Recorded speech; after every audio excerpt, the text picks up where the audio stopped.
when it starts. Oh, it's just good.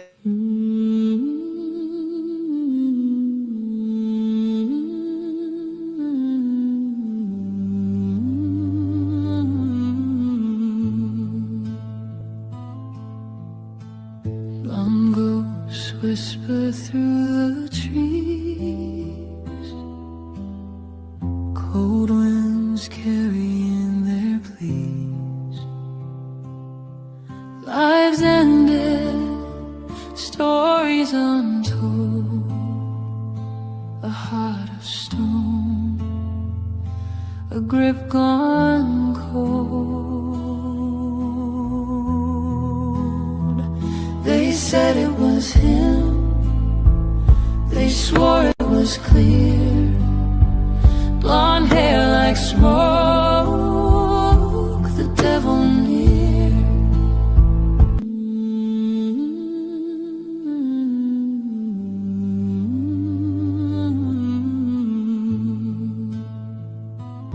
They said it was him, they swore it was clear, blonde hair like smoke, the devil near, a heart of stone, a grip gone cold.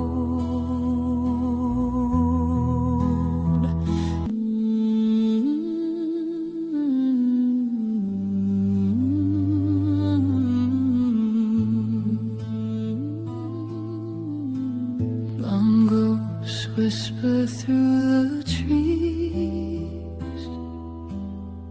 cold winds carrying their pleas, lives ended, stories untold. They said it was him, they swore it was clear, blonde hair like smoke, the devil near. They said it was him, they swore it was clear, blonde hair like smoke, the devil near.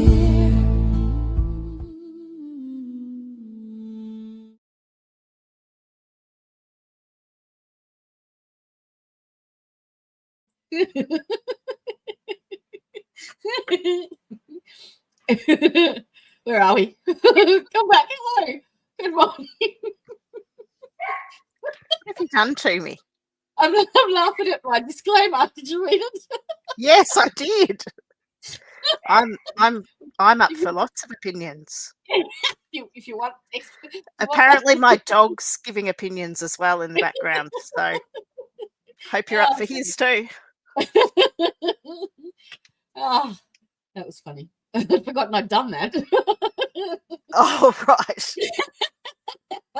Yes, we're not here for legal advice, but if you want expert opinions, we got them. Oh, I've got lots of opinions. I'm not sure they're expert, but drop it in and out. She might be having bad weather over there. Anyway, good morning in the US. Good evening. Well, that's probably good morning in Australia too, isn't it? We are doing episode 4. Wow. Where does the time go? Episode 4 of our Martin Bryant Port Arthur Massacre presentation. 4 of 10-ish, maybe 11. And today we have a special guest here, Miss Bron, who is going to help us do some psychoanalysis.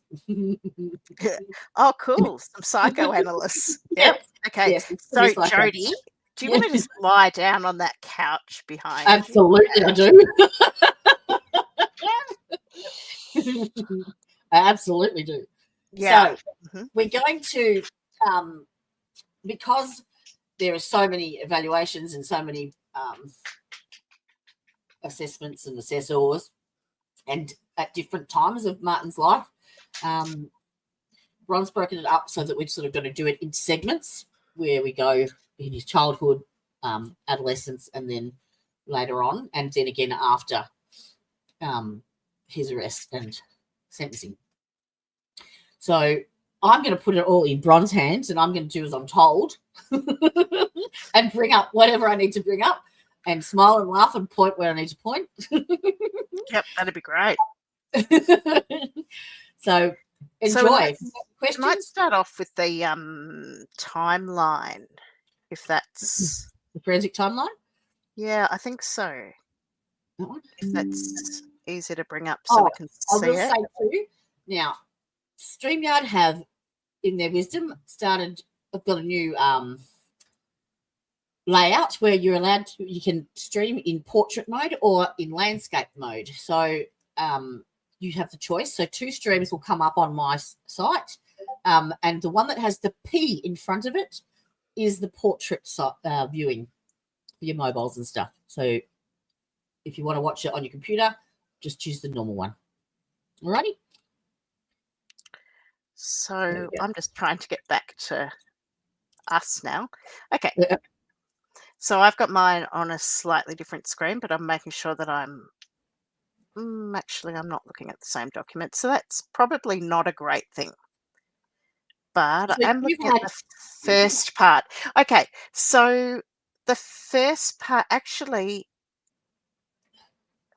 I can't even see that. So I am going to pull up that document. Okay. I don't think I can.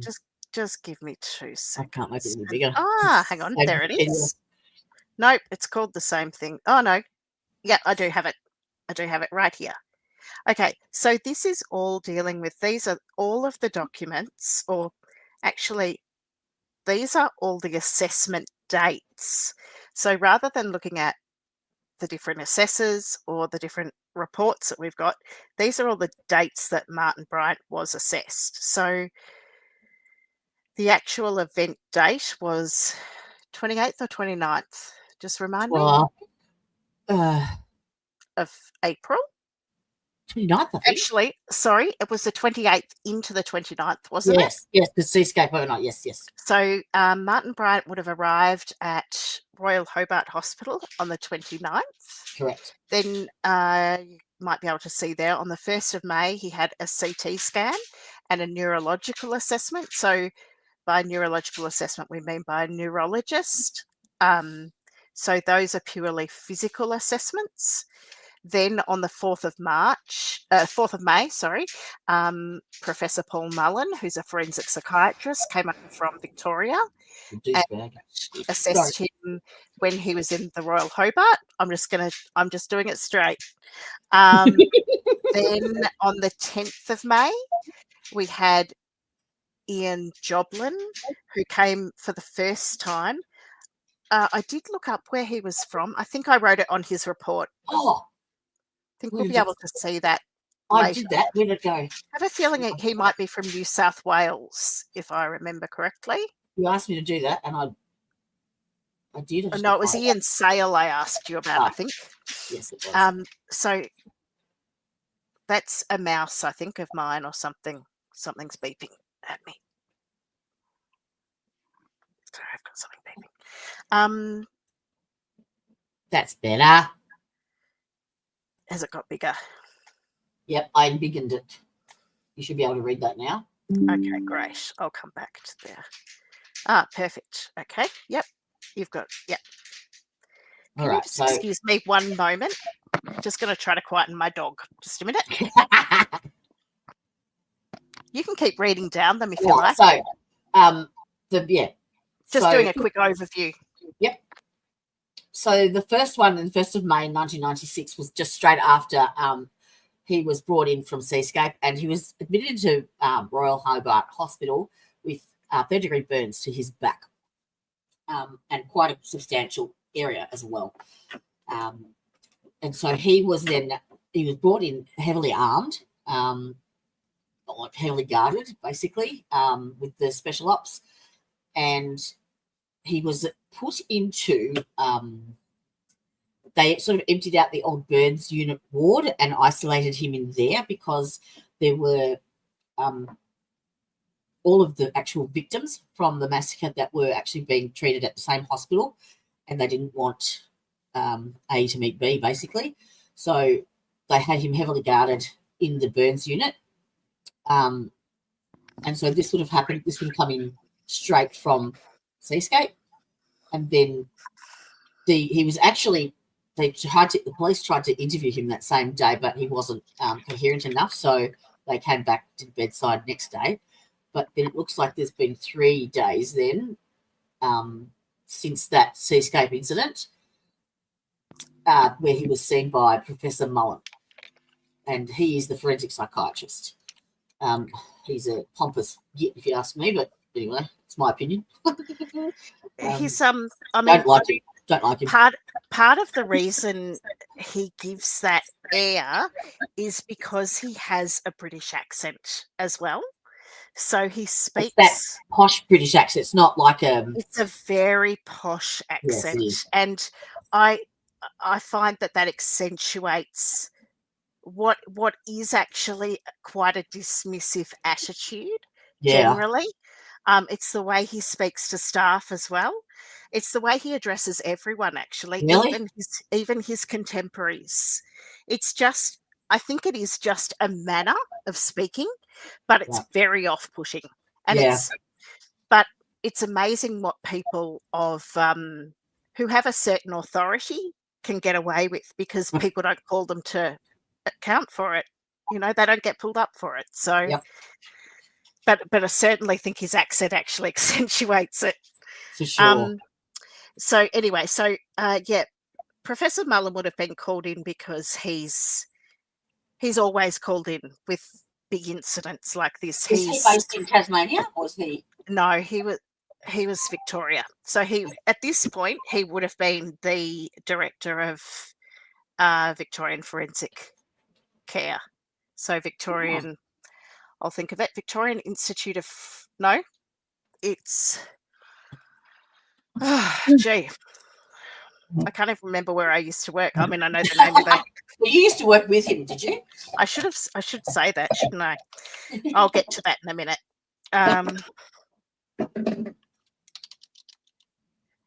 It was called Forensic Care, but it changed its name. So Forensic Care is Victoria. I was right. Victorian Institute of Forensic Mental Health is the full name. It was Mont Park. Some people might. Oh, yes. If anyone's listening from Melbourne, they'll know it as Mont Park, which is over in Western Suburbs. Yeah, and I'm just really hoping I haven't lost you, because I can't see StreamYard anyway. So I'll find you somewhere. You'll be somewhere on my computer. Yeah, I can hear you. I can hear you. I'll just chat along until I can find you again. I've disappeared into the abyss. I've got no idea where you are. I could. Oh, that's so funny. Oh, I'm getting a cramp now. Actually, I know. If I just close that. Perfect. Found you. Okay. So we'll hear actually a little bit more about that assessment in someone else's assessment. It's actually quite interesting. You get quite a lot of insight into Prof. Mullen's assessment through someone else's. Oh. Yeah, it's really fascinating how the assessor. They refer to each other's assessment, because one of them has trouble with him talking and can't work out why, and then works out that it's because there are guards in the room and he doesn't want to talk. So that was Dr. William Lucas. So so there you've got, on the 4th of May, you've got Professor Mullen. And then on the 10th of May, you've got, that should be Dr. Ian Joblin. I don't know why it's come up as Mr. Yeah. That's an error. He's got a doctorate. He's got a doctorate in forensic psychology, though. Did you say that was an error? Oh gosh, that's loud. Yeah, that was my error too. Thanks. So he did heaps and heaps of different neuropsych testing. He also came up with some really interesting theories about whether, do you remember he had a car accident? Martin had a car accident. Oh, yes, with Helen. Yeah. He thinks that maybe he had some left hemisphere brain damage as a result of that car accident. He had neck injury, didn't he? Back. And back injury. About 7 months, or is that right? Several Long- months. And, I would love to see any nursing notes or basically any notes from that time, Yep. because in my opinion, those notes would be the most valuable of Correct. anything, I have because a that was nurse's name. pardon? I have the name of one of the nurses. That Right. I am going to contact who worked. Because in my opinion, that was immediately post a major grief episode. Like, he lost. How long between losing his dad and this? I'm not sure. We'll be able to see in one of the reports, because they've got those 2 dates. But he just lost a very close friend. He just had a traumatic accident, and he'd lost pets as well. So Yes, lots and lots of loss there, and he'd lost mobility and everything. So, and how he would have coped with that, I don't know. And you'd get a lot of insight into his personality, I think, from those. Anyway, we'll just zip through this. Then there's another consultant psychiatrist. When it says consultant psychiatrist, it means forensic psychiatrist. They're all very experienced, the ones that come through here. William Lucas, I think, was from Tasmania. Again, it's probably written on the report. I know I looked them all up, so you can zip down again. Go down further. Yep. Next page. Is there a next page? Yeah. Yeah. So, and then he submitted his report on the 31st. And Ian Joblin, if you just scroll up, so Ian Joblin started his assessments on the 10th of May, came back a month later. So there was actually a month between them, pretty much. And then gave him the IQ rating? Okay. That's part of the neuropsych. Yep. He did a lot of assessments. It was really good. And he's the one that went back through all the school reports and wrote all about Dr. Cunningham Dack's reports, went back through the childhood doctor's notes. His was the most thorough of anyone's. Dr. Ian Sale, we don't have that, but it was quoted in Professor Mullen's. Now, it's got documentation there for a reason. Scroll down a bit further. Hang on 1 second. I'm just... yeah. Lost it. And then you'll see 12th of November, so just before he was his final hearing and sentencing, Professor Mullen put his report in. So there's an enormous gap between when Professor Mullen did his assessment in May and when that final report is, but there is a report in the middle, and I'll show you where. Oh. So he basically waited until all these other people did it, and then nope. Bring up Dr. William Lucas's report.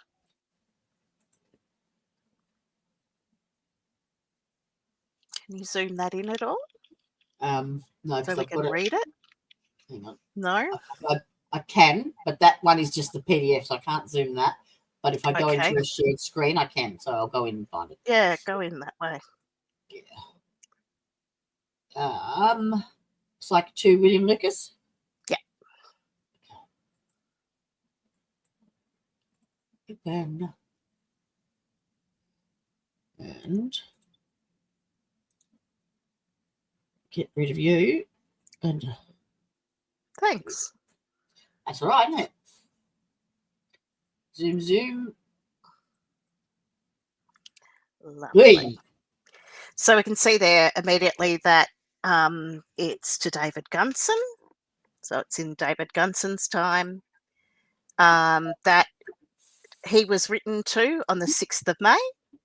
And you can see there what he's being asked to do. So he was being asked to do a psychic. His first attorney that asked for William Lucas's report. Correct. Yep. So his first attorneys have asked for all of these reports. Yeah, that's after Paul Mullen did his. Oh, sorry. No, I'm looking at 7th of May. Sorry. Yep. So Normal. just let me read this. Yep. And you'll get the timing of it. So thanks for your letter dated 6th of May, requesting a psychiatric assessment of Mr. Martin Bryant, who has been charged with 1 count of murder. So he was charged with 1 count of murder on the day. Why was that? Hello. How you doing? Welcome. Good to have you. Why was he charged with 1 immediately and no one else? Oh, that was so that they could. And why that one? Why that one? I don't know. Yeah.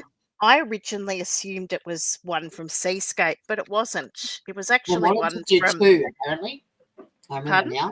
They wanted to charge him with 2 so that they could keep him remanded, but they only did 1 for some reason. Yeah, I heard it briefly today. I don't know the reason why.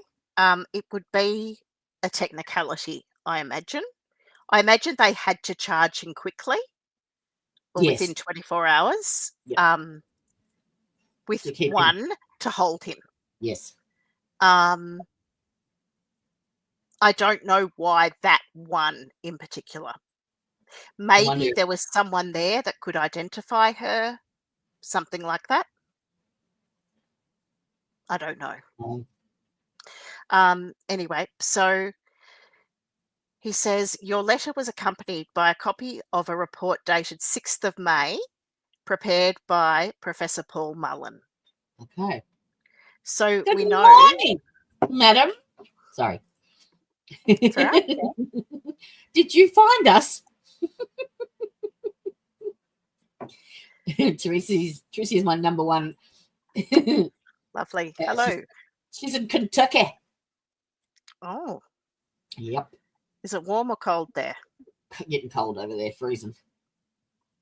Opposite to us. We could have some cool. That'd be nice, thank you. Tracy is the one who introduced the sheriff shooting the judge because it's not far from her. Oh, right. Yeah, unfortunately. Wow. Okay. Yeah. Yep. Well, we've all got our cases. Yeah. Mm. Yeah. So, actually, Paul Mullen wrote his report in 2 days. So he was actually pretty quick. And he only submitted it. Pardon? He only submitted it. He submitted it immediately. We just don't have it. So, yeah, that's one that is missing from the files. Okay. So, I don't know where these reports are from. Well, that's a bit rude. Yeah. Having a hard time getting your stream to play. Maybe I closed one down. What did you do? Me? It's nothing to do with me. It's Jodie. No, it's the first time I've streamed with the two modes. Oh. That might be an issue. I don't know. Which one are people using? I can't tell from where I am. All right, I'll go in and close one. I'll close the portrait one. You keep going. I can do that. Okay, no problem. So with this request for an assessment, they actually sent a copy of Chapter 4 of the Criminal Code Act 1924, which dealt with criminal responsibility.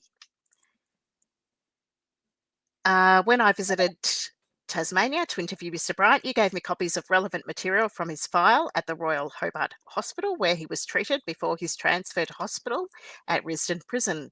His hospital records included lengthy notes made by members of the psychiatric staff.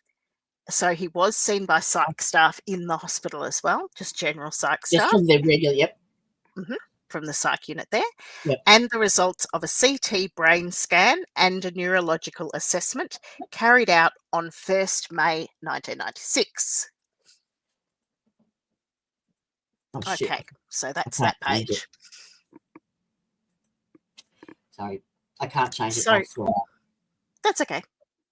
So although Paul Mullen was the first one to assess him, because we don't have that report, Mm. I think this is the first assessment that we've actually got. This is after. This is after After Paul yeah, Mullen had assessed him.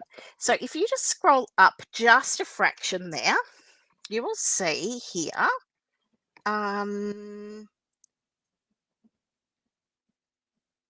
Okay, no, I'm sorry. He'd actually already been assessed by Ian Joblin at this stage.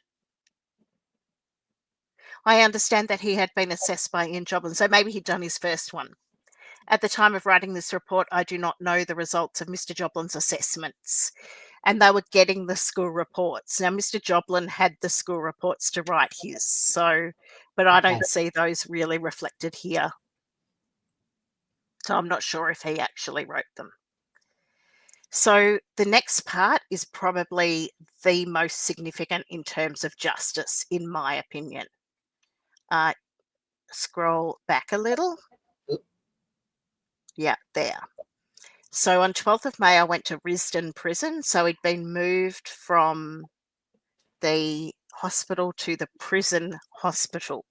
So although people like at the prison hospital, it's a hospital. Yeah. Oh, well, I mean, I guess if I had to classify it, it's a little bit more like a medical centre, or if you've ever seen like those shows where you see the prison hospitals, that's what it's like. They're almost like cubicles, I guess a bit like an emergency department. So they're more like cubicles rather than like you don't have your own room or anything like that. It's like cubicles with curtains down them, that sort of thing. That's all right, as long as they're getting the care, though. Oh, 24-hour nurse. Yeah, always. And more than one nurse on it all the time, and guards in there as well.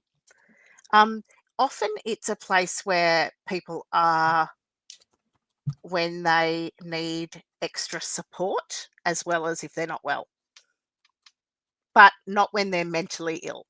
So when they're mentally ill, they will get other treatment. But yeah, there's just a bit of a fine line there. But if they just need extra support and care, that's where they'll be. Yep. As well. So it's kind of a bit of a gentler place.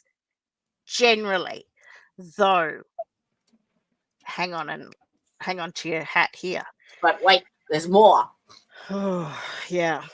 So I went to Risdon Prison and interviewed Mr. Bryant in the hospital. The interview was for approximately 2 hours, which is standard. I returned on 13th of May and conducted another interview of the same duration. Again, standard. I would have said about 4 hours per assessment was about right. I've already spoken to you about my initial impressions of Mr. Bryant and given an opinion on the issues of fitness to plead and criminal responsibility. Although Mr. Bryant, because he would have done that in the first assessment. Yep, but he's waiting to hear back. Although Mr. Bryant alternated between being realistic and unrealistic about his situation and possible legal outcomes, I formed the opinion that he will be fit to plead, but will require some explanation and education on relevant matters. So here's someone else saying the same thing. Yes. So I think they all said something quite similar. But he didn't. We don't. Well, he didn't during the police interview, but then he didn't have a lawyer there either. Right, exactly. And their Professor Mullen's report writes something about he has recordings, I think video recordings from conferences between Martin and the lawyer that were recorded for him to review or something. I'd have to look at that again. That might have just been my interpretation. My initial impression was that Martin would not have a defence of mental illness under the provisions of Tasmania's criminal code. Yep, because I'll tell you why in a minute. Further information from and about him will be necessary before I form a firm opinion on this, although I think it unlikely my initial one will need to be changed. I will need to know more about Mr. Bryant's mental state and actions at the relevant time, as when I interviewed him, he was not able or did not wish to go into any detail. In fact, he did not give me the information he apparently gave Professor Mullen, and in general did not confirm what he had told him on the subject. As our examination of Mr. Bryant, wherein other respects quite similar, I believe a number of factors may have influenced Mr. Bryant's willingness or ability to discuss these matters with me. I have spoken to Professor Mullen about his examination of Mr. Bryant, and he told me that, as I suspected, he had the opportunity of speaking to Mr. Bryant alone. For only a part of their time together, the officer from Perpetual Trustees Tasmania Limited, who deals with Mr. Bryant's affairs, was present, and not, I understand, when they spoke of Port Arthur. Also, the interview was conducted in a hospital setting. The circumstances of my interview were quite different, and it is best that I describe them here. Now, if you've got that sort of line that says, I'm going to describe them, and you can form your own opinion of what happened. As you know, Mr. Bryant was transferred to the hospital at Risdon Prison while still requiring some hours of daily nursing care. So hours of daily nursing care from staff at the Royal Hobart Hospital's Burns Unit. It seems that transfer from the Royal Hobart Hospital involved negotiating certain security arrangements which, to my observation, were very strict. Mr. Bryant would have been quite aware of the general tenor of these. One requirement in operation at the time of my visit was that at all times a prison officer had to be present in the room where he lay handcuffed to his hospital bed. For my interviews, one hand was released so that he could move more comfortably and have a drink. You just scroll past it. I can't read that bit. Have a drink, something. Have a drink when he required one. Although we spoke quietly, our conversation could in large part be overheard, and at times the prison officer was not far from his bed. Also, at one stage during our discussion of Port Arthur, I turned and noted a second prison officer in the room. I must say that the prison staff were considerate and as unobtrusive as possible in the circumstances. However, it must be granted that most people in Mr. Bryant's situation or anything like it would be reluctant to discuss what they had done in front of third parties not directly involved in assisting them with their defence. Do you know how to take this off full screen again so I can see the drive or not? See the bottom right, there's that square. Is that it?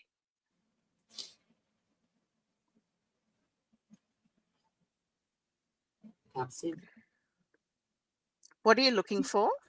I just want to, you know how we've got it on full screen? I want to go back into the drive so I can pull out another tab. No, it's not. Oh. You know how we put it onto full screen? We went in and said. No, that was in Word. That's a Word thing. Oh. This is a PDF. So you can close that for the moment. I just want to quickly grab. Oh, we don't want to share that. That's okay. I'll just grab something else out. Hang on. Go on. Sure. Give me 2 seconds. Ooh. While you're getting that, I can just briefly say that, yes, I worked with Professor Mullen, but more significantly, when I started working in forensic mental health or forensic psychiatry, I'm an occupational therapist and I worked on the women's unit in Melbourne, and it's basically, I never know how to describe it. It looks like a prison, like it's got very, very high walls.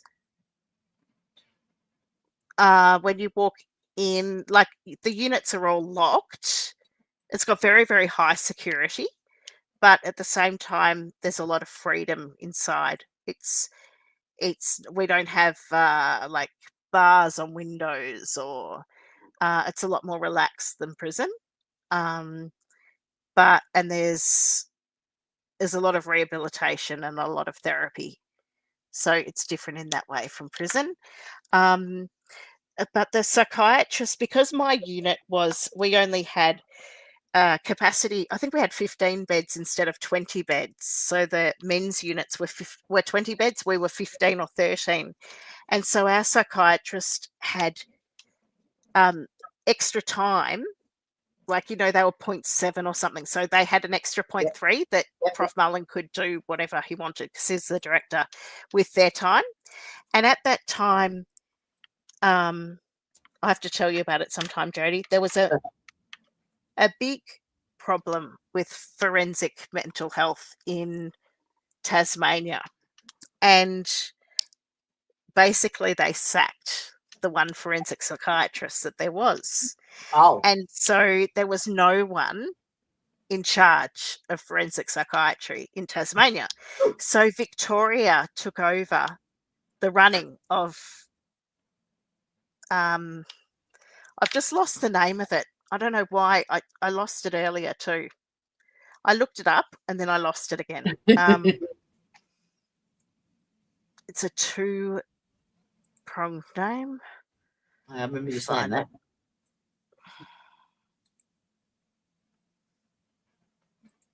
Let me just find it again. Here we go.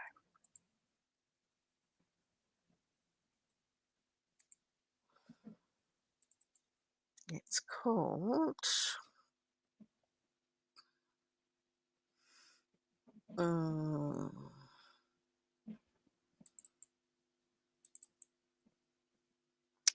Wilfred Lopez Centre. I think I've got a photo of it here. Oh, no, I don't. I've just got the fact sheet. I thought there was a photo of it. No. Okay, so it's located near Risdon Prison, but it's not part of the prison. I can read you a bit about it if you like. It provides care and treatment for people with mental health issues who are involved with the criminal system. The centre provides up to 35 beds and includes high dependency, extended care, and semi-independent living. We provide care for people who require specialist mental health inpatient treatment and inmates of the Tasmanian Prison Service, are appearing in or remanded from magistrate and Supreme Courts, are found not guilty by reason of insanity or unfit to plead and placed on a forensic order, or may require specialist care due to risk to themselves or others. So all care is provided in line with the Tasmanian Mental Health Act 2013. That's where Martin Bryant was when I started working in forensic. So it was the very end of 2000, start of 2001. The psychiatrist on my unit was seconded to be the psychiatrist for the Tasmanian Forensic Psychiatric Service, and he worked with Martin Bryant. So I know that he was in forensic then, and he was in there for about 15 years, I gather. So, but then the story that I was told by a prison officer was that he was sent back to prison because he developed a fixation on a nurse in the forensic psych system. Is that something quite normal with his? Well, I mean, it can happen with any of the psych patients, really. I mean, it's because, when they have difficulty making friends and difficulty forming relationships, and you've got the same staff all the time. Yeah. We used to have a lot of that in the geriatric. Exactly. And, in a lot of ways, it is very similar to like a nursing home, because they're there for extended times. Mm. I think we should go over to where would you like to go today? The square window? yeah. Well, I think Ian Joblin's report. Ian Joblin, look at that. I mean, even though he's not a psychiatrist and we're going to do psychiatry stuff, I think his is the most interesting because it's the most comprehensive. All right. So, So this is all about Martin, is it, this one? Yeah. All right. So where we going? Ian Joblin. So this is one that I have retyped. So the version that is on the screen now is a retyped version. Mm-hmm. So that's in full screen, isn't it? Yep. Yeah. So anything you see highlighted, that's my highlighting. So I'll try, actually, I might bring that up to, then I can just follow along here. 43, far out. It's a very big report. It's really well written though, so it's very easy to read. And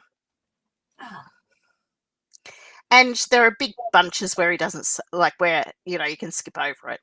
Okay. But the good thing is that he's got all of the information here, like the dates of birth and that, like, you know, so his father's date of death is right there. So 14th of August, 1993. So it's 3 years. Is when his dad died. Mm. And he was found in someone's dam? Yeah. The dam on their property. Oh, and Martin's and he inherited from Helen, yes. Wasn't it? No, I think it was their property at near Port Arthur, wasn't it? I can't remember. I've read so many reports and so many. I'm sorry. Yeah, I know it was in. Yeah, I'm sorry. I can't recall either. I'm just going to change my view here. Oh, that won't work very well. So Lindy's 5 years younger, is she? Yes, I think so. Yeah, 5, 6 years younger even. Yeah, it'll say further in here. So, and she was in Western Australia at the time. And she's gone AWOL. You cannot find her anywhere. She's changed her name. Disappeared. Yeah, I know what her name is though. I've got it written down somewhere. I actually do know what her name is, but I don't intend to use it. Can't even remember how I found it, but I did find it. The interesting thing here, I think I did it in green, which doesn't work. That's meant to be black. So Martin's father, I said to Jodie earlier today that we need to remember when these reports were done and when these assessments were done. And so these assessments were done. These assessments were done in around, so we'll just say May, just to be really simple. So May, which was a month after the Port Arthur massacre. Yep. So if we just consider who's being assessed here, it's Martin, who's got very severe burns to his body. So he's going to be in a lot of pain and he's going to be having pain medication. He's also restrained heavily. He's under 24-hour guard. We know that the guards did not treat him well. No. He's got nursing care as well. I gather that the nurses were actually very good to him at the prison. The guards were not, at least after a few months, they were not. I don't know about the early days. They may have been not too bad while he was in the hospital section because there were other people around, but certainly after a few months they weren't great at all. But Carleen, right from the start, I think was really thrown. And I think you'll see by this report that she was thinking back. I mean, if I was to read into this, I'd be saying she was asking herself, what can I see in his childhood that might explain what has gone wrong? Yeah. Like, how can I can't even put this together. That's what I can almost hear between the really lines. understand what mental health. She didn't understand. Well, not so much that, but more like, this is something that is so huge. Why did I not see it? And so she describes things to do it. that, well, she describes things that in and of themselves, they are concerning, but they're not that concerning. Like, I mean, so I could play devil's advocate and say, actually, these things all add up. And yep, they are concerning, and they are, but I'll talk about it later, and I'll show you the difference between two different things. Do you want me to scroll down? In his school reports. No, it's easier if I just do it when it comes up. So his mum, this is a really classic one. Bryant described his father in very positive terms, and his mother described him as probably Martin's only friend. I mean, that's a really lovely thing to say, but it also said Martin has no friends. Yeah. Martin has never had any friends. No. So, yeah. The next sentence I thought was extremely important. There was apparently no history of attention from the police or drug or alcohol abuse with Mr. Bryant, or in fact, any other member of his family. Yeah. So they're looking to place blame. No, that Mr. Bryant is Martin. Yeah. So Martin has never, ever come to the attention of police. He has never been in trouble for any drug or alcohol use, and nor has any member of his family. Now, if you look at people who commit these sorts of violent crimes, they lead up to it. It doesn't just happen. And I'm not saying that is always in the background, but there's a constellation of things, and often they will have been in trouble from the police.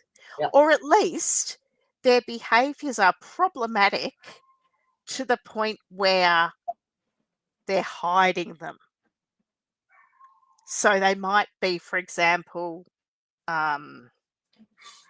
just trying to think. They might have got away with a lot of crimes. They may not have come to the attention of police, but they might have hidden a lot of crimes, or they might have just not got caught. But it was a small little town, so... Oh, I have no doubt that he was not. He had not been involved in crimes. That's why I don't believe any of the neighbours' stuff that Mullins brings in. You know, that's all hearsay. I do. That would have been reported. Surely there would have been a police report of some sort. No, not in those days. Not in those days, and not in that sort of area. No, I don't think so. Not with other things I've read about the area. And when we come to the school reports, I think you might change your mind. It will really shock you. Scroll down to dynamics. It is inappropriate to consider. Let me rephrase that. We can consider that. We can agree that Bryant was born into and raised in a functional family. That's what that first sentence actually says. Is that functional family? No. I'm going to reword the first sentence so that it is easier to understand. That first sentence actually says we can agree that Bryant was raised in a reasonably functional family. Yes. As will be seen in this section, both his mother and father were acutely aware of the difficulties Bryant was having at school, and those difficulties are recorded in his school reports and files. They are outlined in the education system. Just their parenting styles were just polar opposites. Yeah, you get that idea. His father constantly endeavoured to adhere to instructions from professionals, such as the psychiatrist to whom Bryant was taken in his early years. I highlighted that, it's a bit hard to read on the screen, because nowhere else did it say that he'd actually seen a psychiatrist in the early years, but I think that the psychiatrist may have conducted one of those early assessments, which we'll be able to see in a few minutes. When Bryant left school, his father ensured he was kept active. So until he how old was Martin in this one? With Ian Joplin? Pardon? Is this in 1996? Yes. Retrospectively? This is being written in 1996. Yeah. So his very first kind of attention to the professionals was in preschool, and it was speech therapy. And this is quite interesting. I'm assuming it's easiest if we read it. Yep. So he did speech therapy at the Royal Hobart Hospital. He began his education at a private school called Friends School. It's quite an exclusive school in a very nice part of Hobart, but was advised shortly after to attend a doctor. He saw Dr. Wayne, who referred Bryant to Dr. Rushton. Oh, there you go. That's the psychiatrist. Dr. Rushton, child psychiatrist. I missed that. Okay, good. Found it. Stop looking. Yeah, I'm just highlighting it. Dr. Rushton apparently placed Bryant on medication, which continued for some 2 years. Mr. Martin, his dad, investigated a special diet, and Bryant was placed on the Feingold diet. Ooh, now, I remember this because there was a kid in my primary school grade, and his name was Dylan, and I still remember Dylan. I'm not going to give you his surname because you never know, he might be watching. I don't think so, but you never know. And I remember Dylan was on that diet, and Dylan was hyperactive as well. Oh. So, was it low sugar, low? Chino, stop. Chemicals. My dog is scratching the front door like I'm going to take him out for a walk. It's 1:20 in the morning. I don't think he's connected that yet. Sit. Yeah, exactly. So apparently it actually helped his hyperactivity and disruptive behaviour. The medication did. Hang on. What? He was hyperactive and disruptive. Really? Oh, okay. So the only way we found out he was hyperactive and disruptive was to find out that the diet actually helped with that. So did the medication work? That's where I actually like this report, because it's like, oh, so that's why he went to the child psychiatrist, because he was hyperactive in class. Oh, and disruptive in class. Right. Okay. Mm-hmm. Right.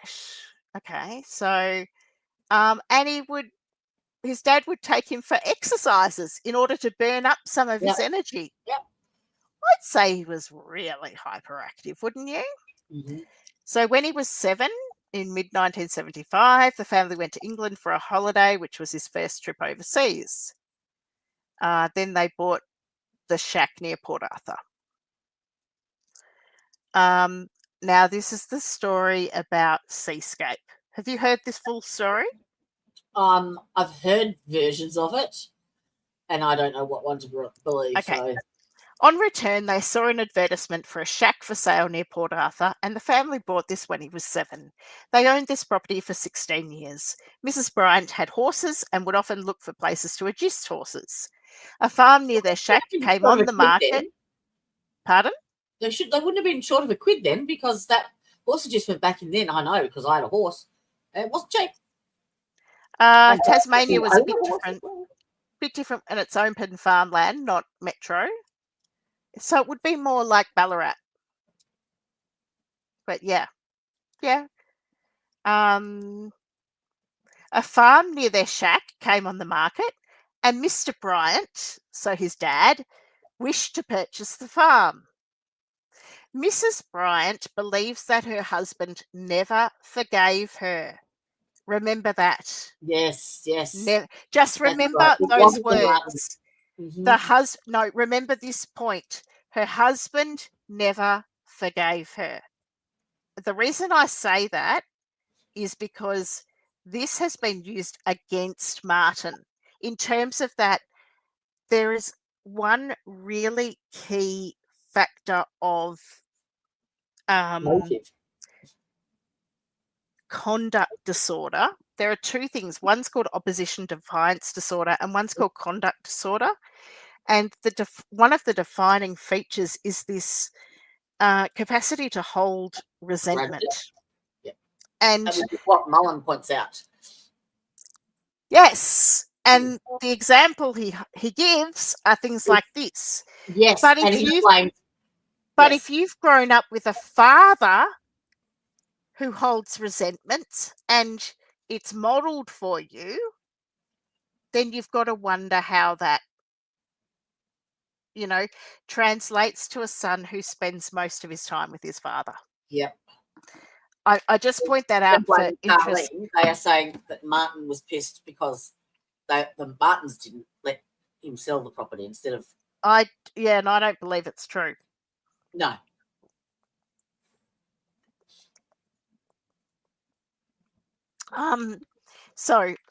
Husband never forgave her for not letting him buy the farm, which she described as a beautiful place. That farm was eventually bought by the Martins. So it's not Bryant. Seascape. Yes, it is. The Martins were at Seascape. Yes. Yeah, the Martins were Seascape. I'm getting confused now. It's Sally and David. Yes. The Martins. Sally Yes. and David Martin. I know. And David Martin and Martin Bryant used to play together. Right. The son. Yep. Mr. Bryant repeatedly told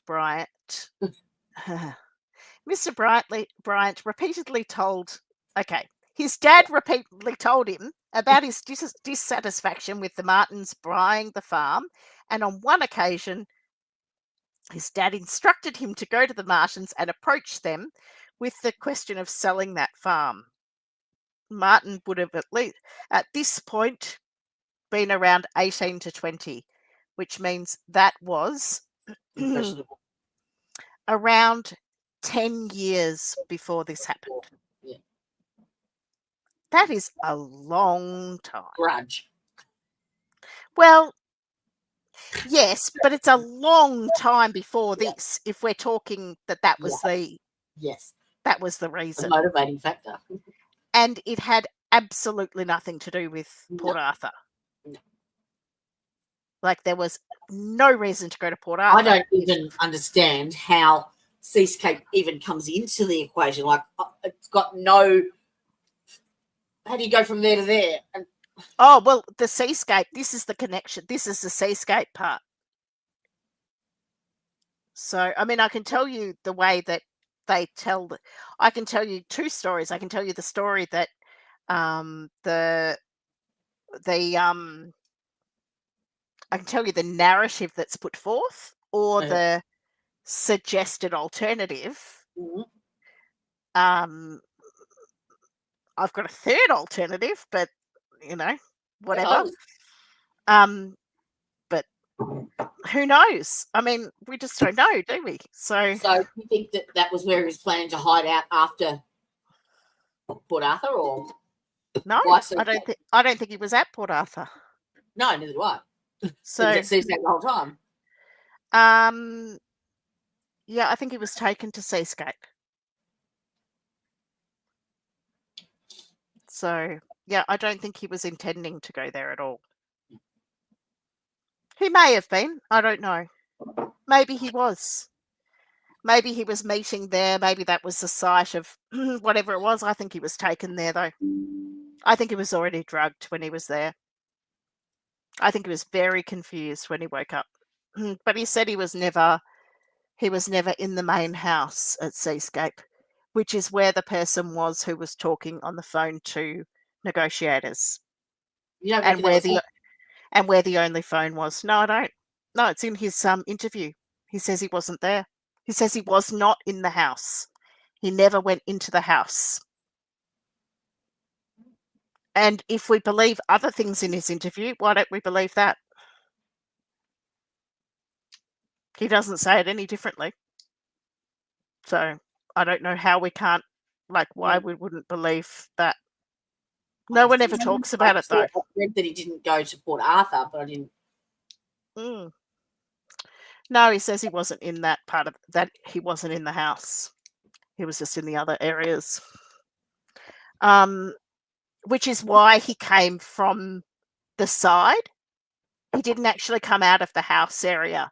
That was all alight and collapsing when Martin came out from another side area. I actually found a Channel 7 news thing that I was looking at this afternoon, and I did a screen grab of it. I'll try and bring it up, but you keep going and it shows that actual. There's a very good podcast by a Chino, come here. Come and say hello. Come on. Yeah. Come on. Come and say hello. He's quiet now anyway. The podcast is by one of the SAS members. He's a Victorian SAS member, and he was in charge of the snipers. So he actually was in one place for like 13 hours or something. Yeah. Yeah, that night. So hang on a sec.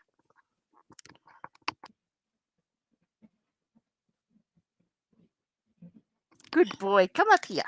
Come up here. Come on. Jump up. Come on. Oh, come here. Come here. Come on. Come on. Jump up.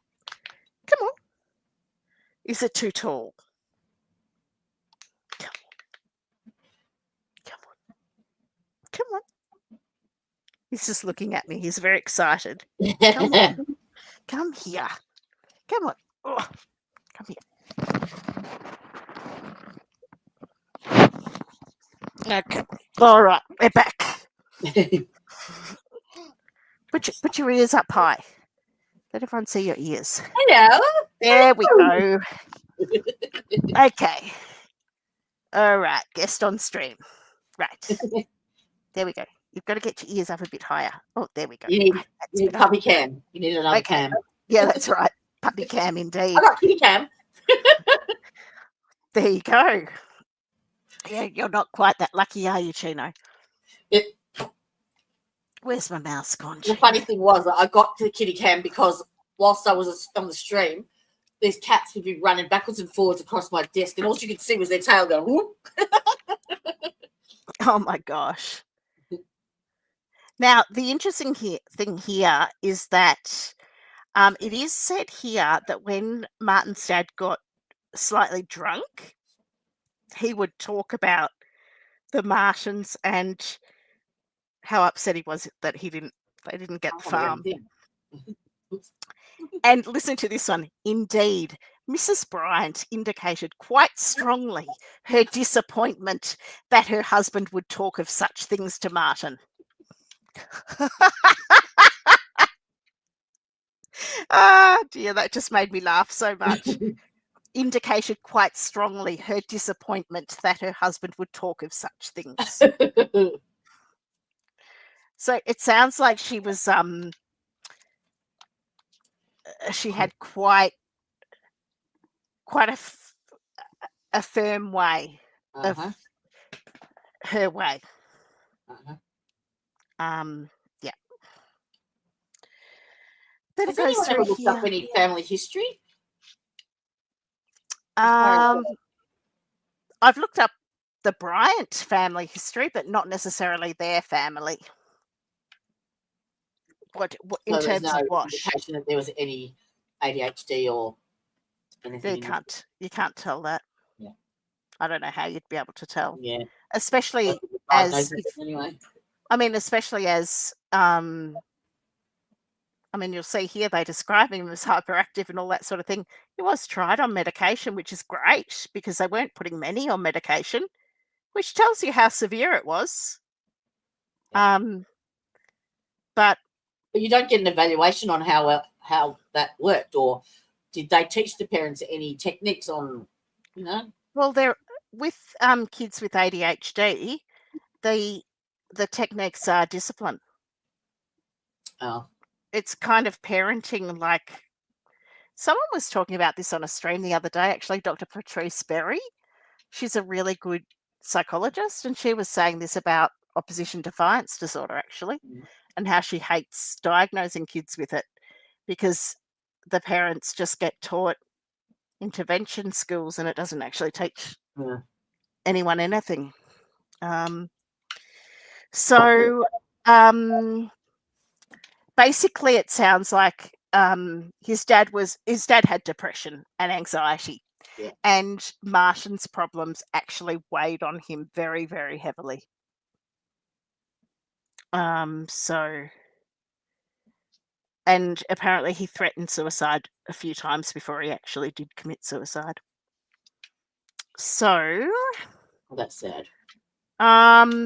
Here we've got a note here about Dr. Cunningham Dax as well.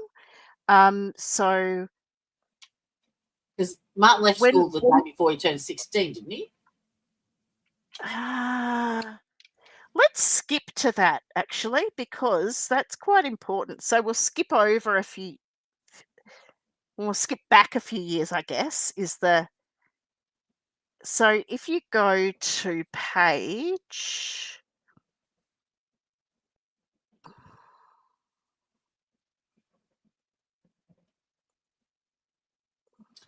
now next week 22 will be on to what? 22. Okay. We're doing we're following the money. Helen Harvey. Oh, okay, good. Yeah, well, that one will be good there. Yep. So 22.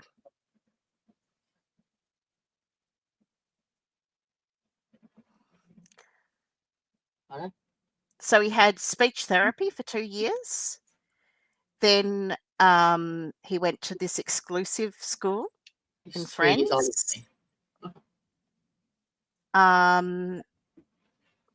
But I'm not even sure whether I think he did 1 year at Friends. I wasn't even sure whether he made it through a full year. And what's really interesting thing to me is that's a private school. And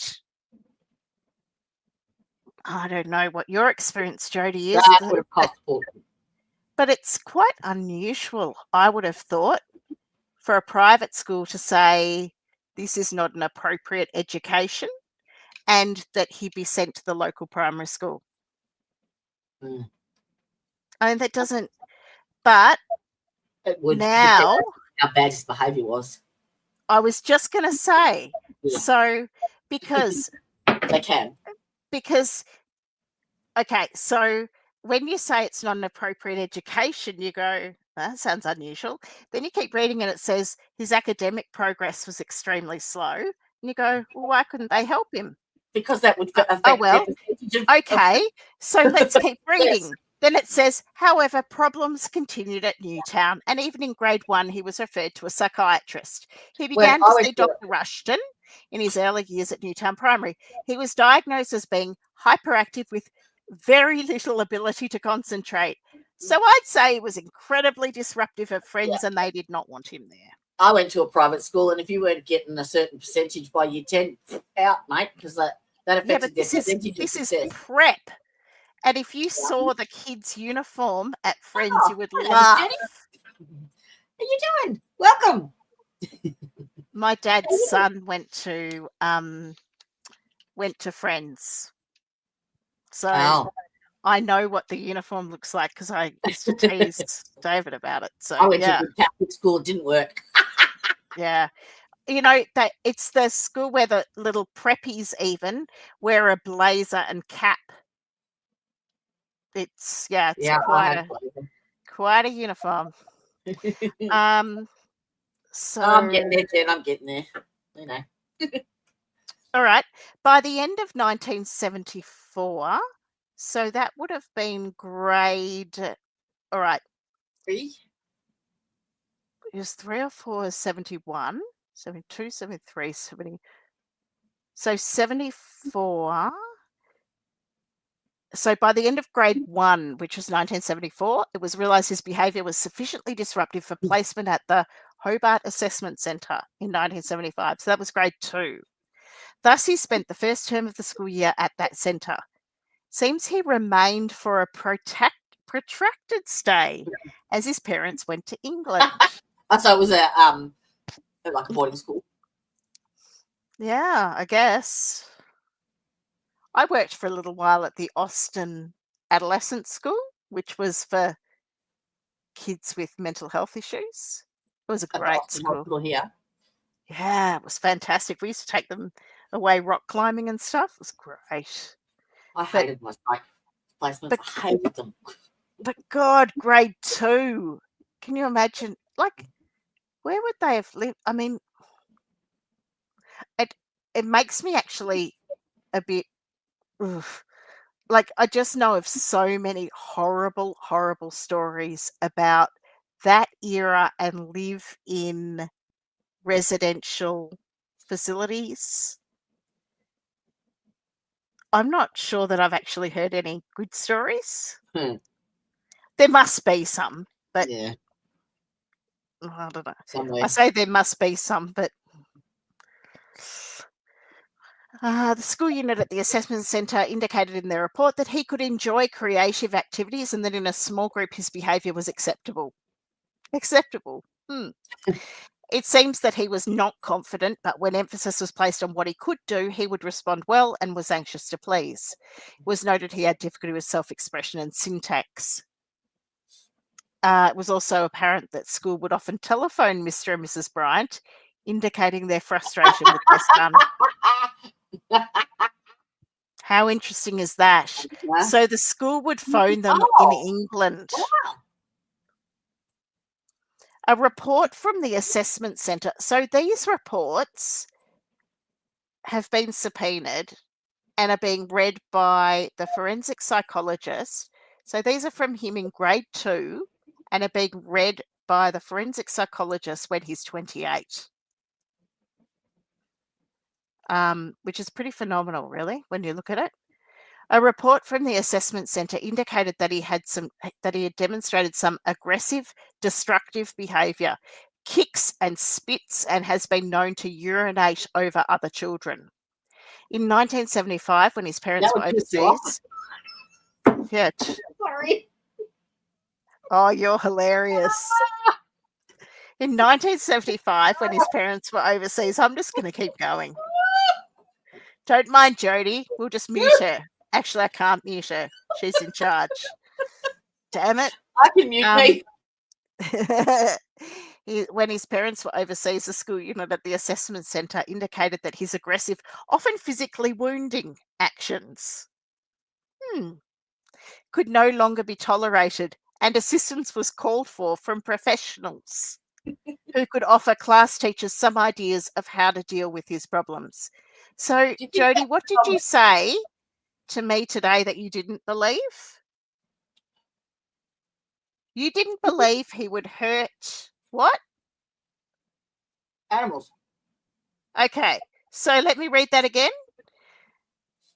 Yeah, I wasn't when listening. His parents were overseas, the school unit at the assessment centre indicated that his aggressive, often physically wounding actions could no longer be tolerated, and assistance was called for from professionals who could offer class teachers some ideas of how to deal with his problems.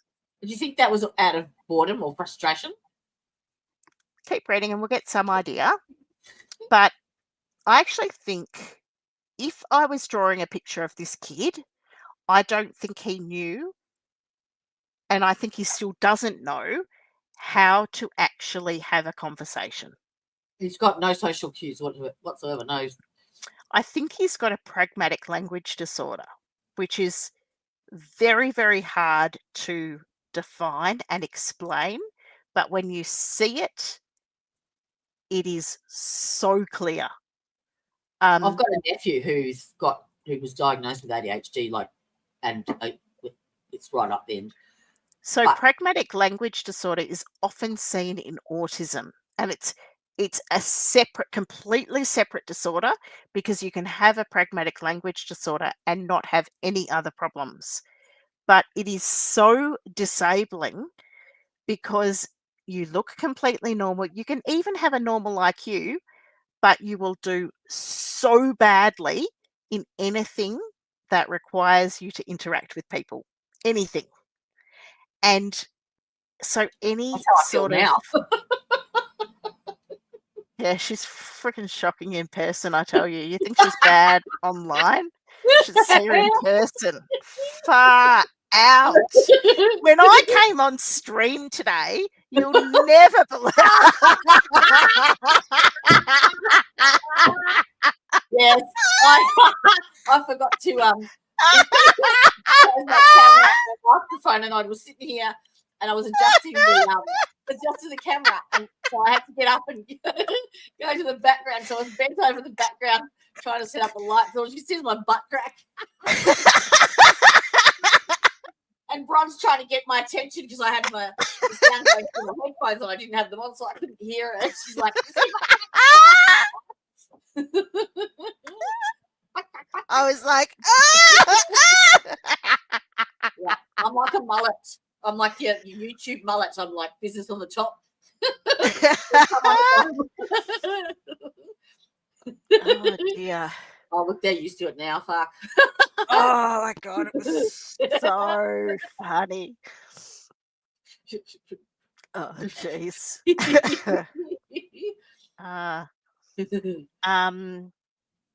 Okay, so, and then so after that year, then they stopped reporting. So there's a year where there's hard basket handball. Yeah, I think so. Pretty much. And then all of a sudden he's back at Newtown Primary. And then they started suspending him. So from grade 4, he was being continually suspended. But he wasn't on medication or anything then, was he? No, he was off the medication. So disobedience, disruptiveness. Now, listen to this. This is really quite interesting. So vocally disruptive. So, and that's not talking. Vocally disruptive, it's things like silly sounds, and being being intrusive, noisy, intrusive, socially unacceptable to his peers, and often quite nasty. It was reported that during breaks he would go out of his way to be provocative to other children, and yet appeared to have no real appreciation of the consequences of his behaviour. Yep. So it's very, very clear that he has no way to engage people. No. So he gets their attention. Yep. Rather than actually engaging them. Like that's an example. My brother was an undiagnosed ADHD because he was born in 73, and he did the same thing. So he was very hyperactive and didn't do well at school because no one actually took the time to assess him or anything like that. So he ended up later on in life self-medicating. But my dad was very, like, I was your nerdy straight A student, and so he also felt like there was highly intimidated by your intelligence. And because we were at the same school, they'd be like, "Oh, you're Jodie's little brother," and the teachers would have the same expectations of him too. So he then rebelled and did the opposite, and he became a little turd basically, and was doing. You end up burgling places and stealing and shit, and that was how he got my dad's attention, was by bad behaviour, and that was learned then. Yep. But it's all good. He's found God now, so it's Oh, that's lovely. Yeah. Yep. We've got a mini violin. So this just screams at me, like, because his son is the son that has the ADHD, right. and Okay. His mother, it's ever since he was born, any little tiny thing that he ever did wrong, she blamed on his ADHD. Yeah, I can Bullshit. imagine that. That is a behaviour. And look, if I was looking at this report for signs of, say, antisocial behaviour, there's heaps of signs here. But the thing about, and you'll notice that none of the forensic psychiatrists name antisocial personality disorder. None of them. No. And the reason is disorder, but that it's not there. Yeah. And there was no plan. There was nothing to guide people either. Like, well, it's give it a diagnosis, but I mean, I think there's this diagnosis called conduct disorder.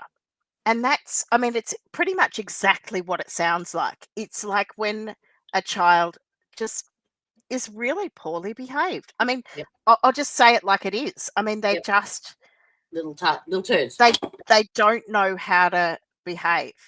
Like, that's what it looks like. It's a lot more complex than that, but just at its really fundamental level.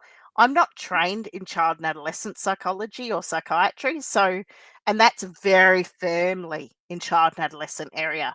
It's a diagnosis that's only made up until 18. If you step down from that, there's a diagnosis called opposition defiance disorder. I've heard that, yeah. And if you ask me what it's called, I'll always say oppositional defiance disorder because it doesn't sound right if I say opposition defiance disorder, but it's opposition defiance disorder. I don't know why, it's a stupid name. It should be oppositional defiance disorder.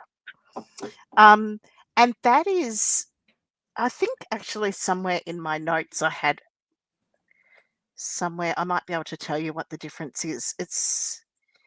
But conduct disorder, if someone is diagnosed with conduct disorder, they're really highly likely to go on to have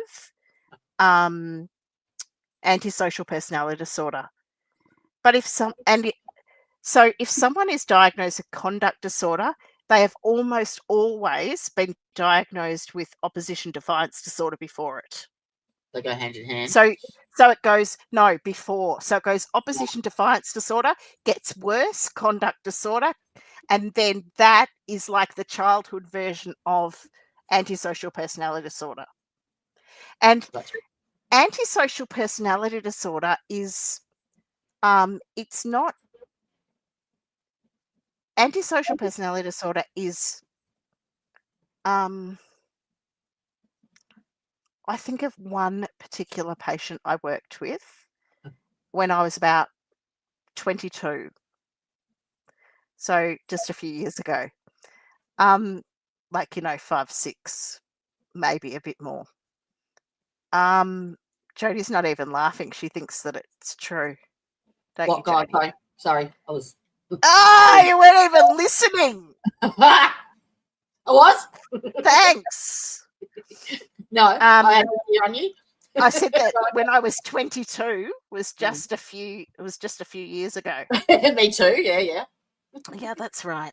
Oh yeah, I have. Oh God, that's really small to read. Yeah, I've got notes here. I can summarize them and put them in the chat here. Oh, hang on. Here we go.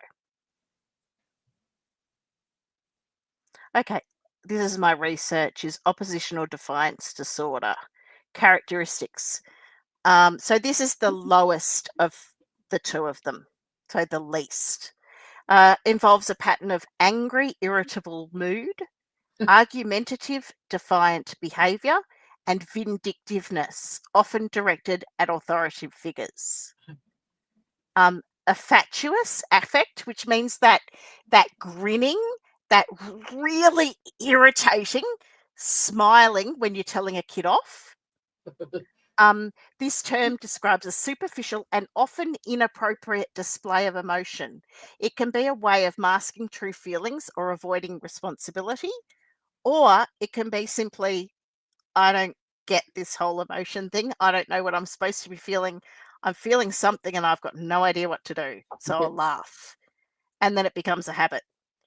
A child with ODD might experience a fatuous affect in situations where they are expected to show remorse or take responsibility for their actions. This could manifest as a forced smile, a lack of genuine empathy, or an attempt to minimize the severity of their behavior. It's crucial to consider the context when assessing a child's affect. A brief, superficial response might be a coping mechanism rather than a core symptom of ODD. If a child with ODD consistently displays a fatuous affect, it might indicate a lack of emotional regulation, which is often seen in ADHD and in autism, or And a deeper difficulty in understanding and responding to social cues, which is what pragmatic language disorder is. So you can see there already, if we've got ODD, we're crossing over the lines between ADHD, autism, and pragmatic language disorder. So there's 4 diagnoses there that are all crossing over each other, and Martin fits them all. And I read a really, really interesting study about mixed emotional abilities in children with oppositional defiance disorder, impairments in perspective taking and understanding mixed emotions are associated with high callous unemotional traits. So if they've got impairment in their perspective or their understanding of different emotional states, they're more likely to be callous and unemotional, which is how he was described. And that's a trait of opposition defiance disorder. Yeah. And So that's where again, it comes in when he was not particularly well. so they when said he's that he being didn't mean, like it. yeah, when he's being mean to other children and that sort of thing. So, and it's really interesting how in his interview with the police, he laughs when they're talking about people being shot. And you think, what on earth would he laugh at that for? Yeah. But it's also a sign that, I mean, that's that real fatuous affect. He doesn't know like what to do or what emotion he should be showing. Yep. And that's a classic sign. And you wonder, well, if he's been doing that since he was young, I mean, how much must that have pissed people off? Yep. They've probably been pissing off people for a long, long time, I think. I reckon. And yet, he hasn't actually got into trouble. No. So he was a pain in the butt, but he wasn't actually. Yeah. Can I just share this? Yeah, go for it. I found I was listening to this afternoon and I clipped it because this is a news report back in when it actually happened. Where are we? Window. There. And add to stage. All right. Ready to go. Good evening. Oh, gosh. Can you hear that? You can hear it? I just remember that newscaster.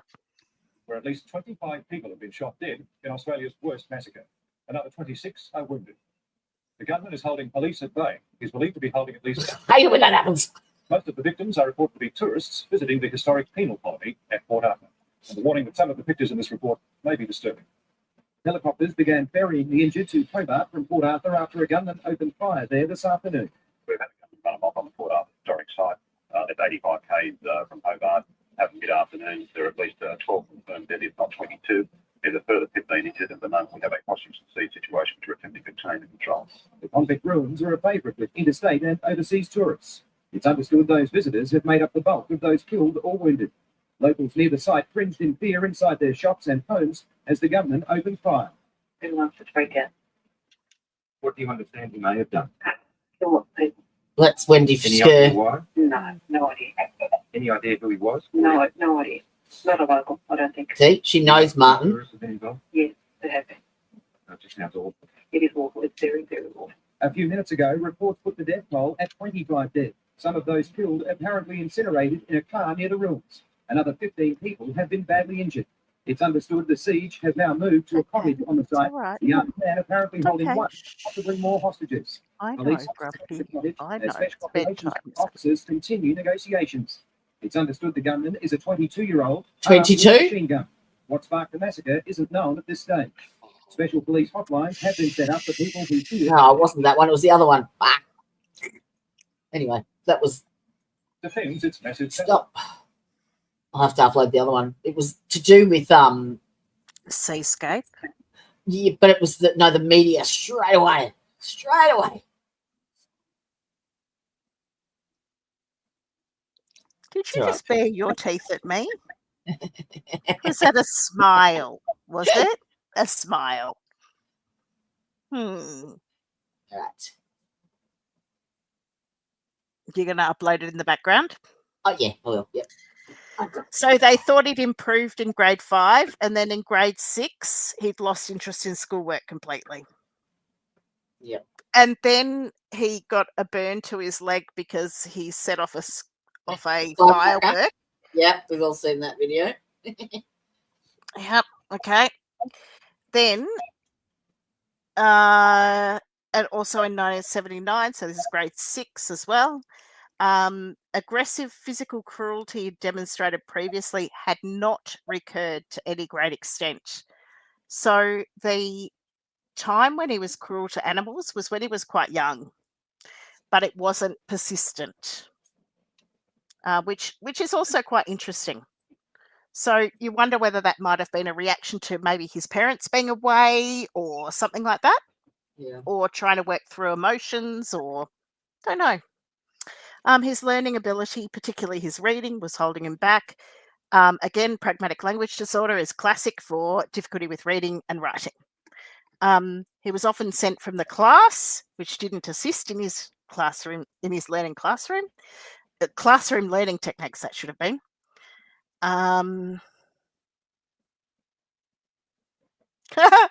When he was sent from primary school to secondary school, it was noted that he had a thick file at the Hobart Assessment Centre. A thick file.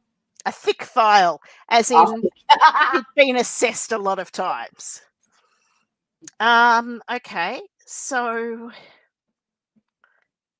yeah, this is funny. His father was still working as a water. Oh!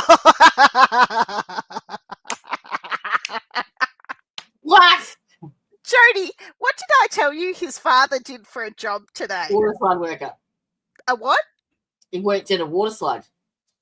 A water.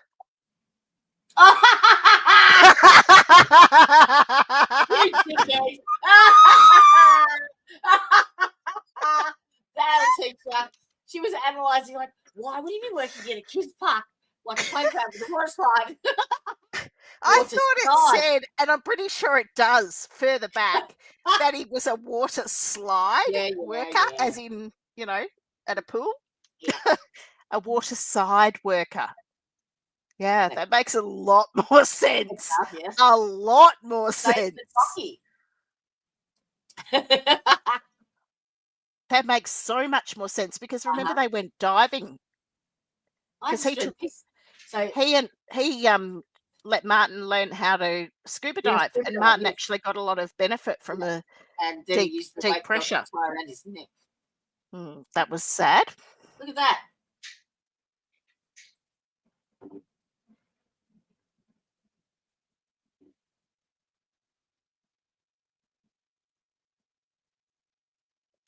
Yeah, that's very odd.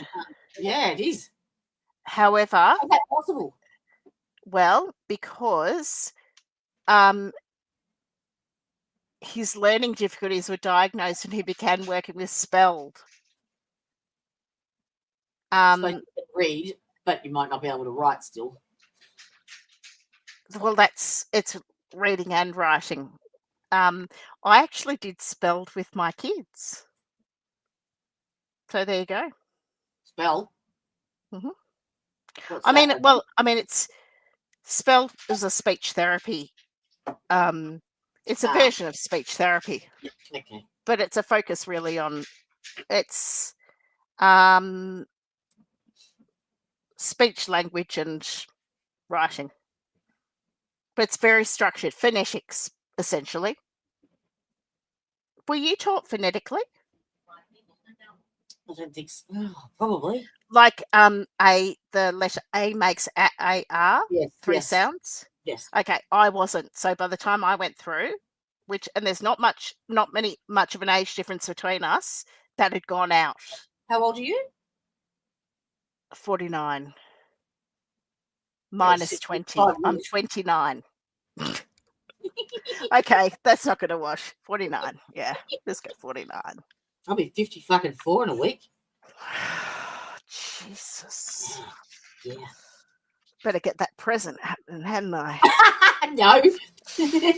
Chino, yeah. Do you want a new home? Oh, he came. My cats would love that. Yeah, wouldn't they? Wouldn't they? Here, kitty cats. I've got a new friend for you. Yeah, that's very interesting that they thought he was the best in class. Yes. Okay, so social adjustment was a problem. Look, he was in remedial classes all the way through secondary school. There was a disruptive influence. His social judgment was poor. He was a silly boy. Jim? I hate that. I don't like that word either, but it's very British.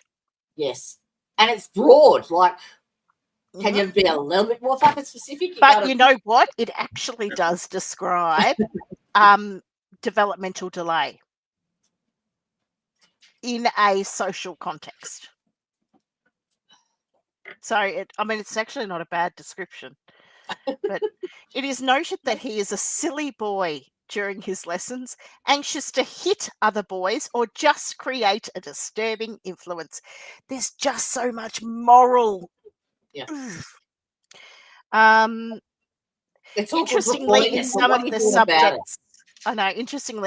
subjects, in which he had formerly had difficulties such as English, he was reported to be trying to make a better effort and his conduct had improved. And did they praise him for that? Did they? Don't know. Yeah. So, it sounds like he was trying hard. They just didn't know. His father reported to the school in mid-1981, so year 9, that he hoped Bryant was like an oak tree and matures eventually. Like a But by the end of 1981, it was reported that he did not feel obliged to follow school rules and consequently got into trouble too often. Operational defiance disorder. It's just really sad. I love these little quotes. So we've got here, his grade master indicated. Oh Grade dear. master. Yeah, I know. Oh dear, Martin does nobody a service. Martin does nobody a service. Martin does nobody a service by behaving in this manner. You pompous git. Exactly. His report in the trade subjects would have been satisfactory if he did not, quote, interfere with others in the class. This is all a quote. He had no interest in motor mechanics and refused to participate. Indeed, an interest in cars has never been a feature of his life at all. No, it's not. You didn't close your quote, Dr. Joblin. Do I have to do it for you? Apparently I do. At times he totally lost his temper and self-control. It's sounding like he's trying harder, but he has difficulty with, what's the word? Impulsivity. That's what it seems like to me. Yeah. That he's actually very impulsive. And you see some of that in some of the descriptions of what he was like later. Even the amount of money he used to spend. Yeah. But when you hear the amount he used to spend with Helen, I mean, That far was an out. example. They would spend a lot of money. Yeah. A lot of money. A message to Bryant from the principal indicates the real man tries to control his temper. I know it is difficult, but try. See, it's all judgment. There's no structure. Like it's all well and good to go bad. But you've got to. That's your job to educate him. You need to find the way that he learns. It is his own learning plan. Hello. Yep, that's right. That's absolutely right. So we know that he wasn't ever diagnosed with schizophrenia. No. That actually, let's just skip back to all his different IQ reports, IQ scores. Page 15. There's a really good table there.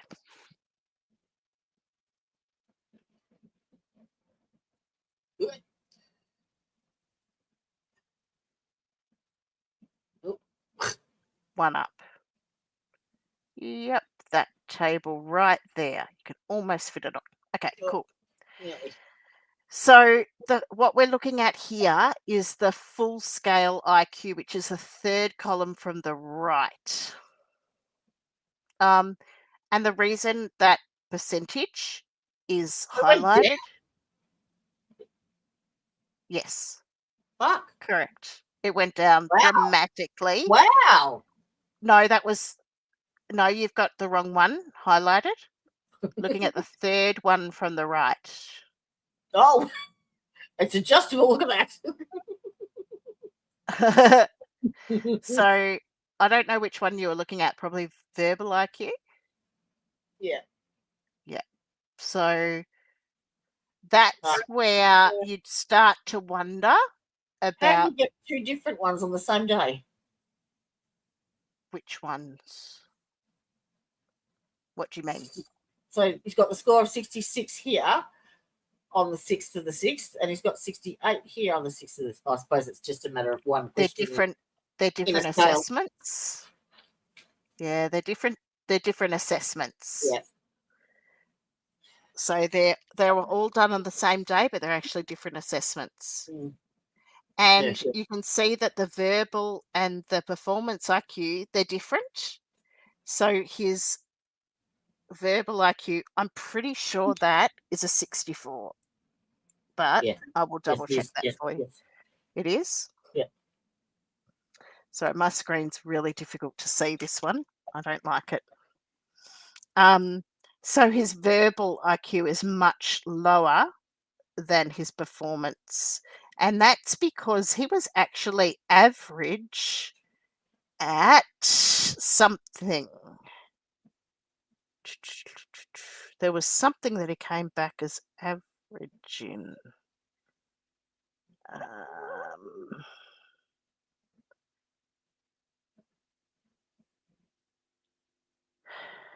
Every time I see that, I think of visuospatial problem solving.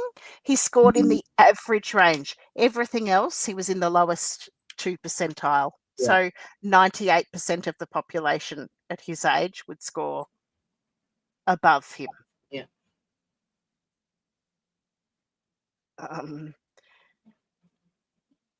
Although it had, the reason why I had the percentage highlighted there is because it had a percent sign, but usually those are not a percent. It's usually a percentile. So that's why I've written percentile there, because I've never heard it called a percent, ever. Yep. I've only ever heard it called a percentile. Well, it's just experience. But in everyday language, they're pretty similar. Like the way we would understand it, they're pretty similar. The thing I think that is really important to see on these is that they're relatively similar. Why would he go down though? Because he's not getting the one-to-one. So he's not being engaged in learning, Yep. and he's not having the stimulation Yep. in the areas that engage him.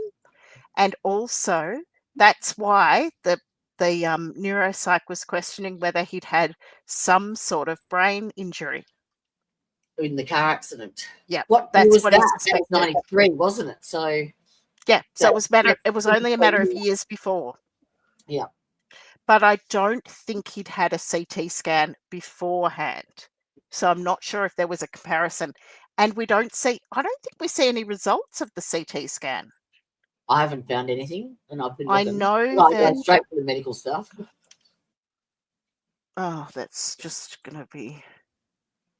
Oh, this was really hard to search last time, I remember. I'll have a look another time, but yeah. Okay, on page 19 is a manual finger tapping test. Oh, So have a look at that. Yep, just below that. the Peabody picture. Yeah, that's a really common one. Keep going. Oh. Yep, there. Oop. Up. There. Manual finger tapping. Okay, this is a test measuring fine motor control requiring kinesthetic ability, motor speed, and visual motor coordination. Relative deficits in either hand reflect injury to the contralateral hemisphere.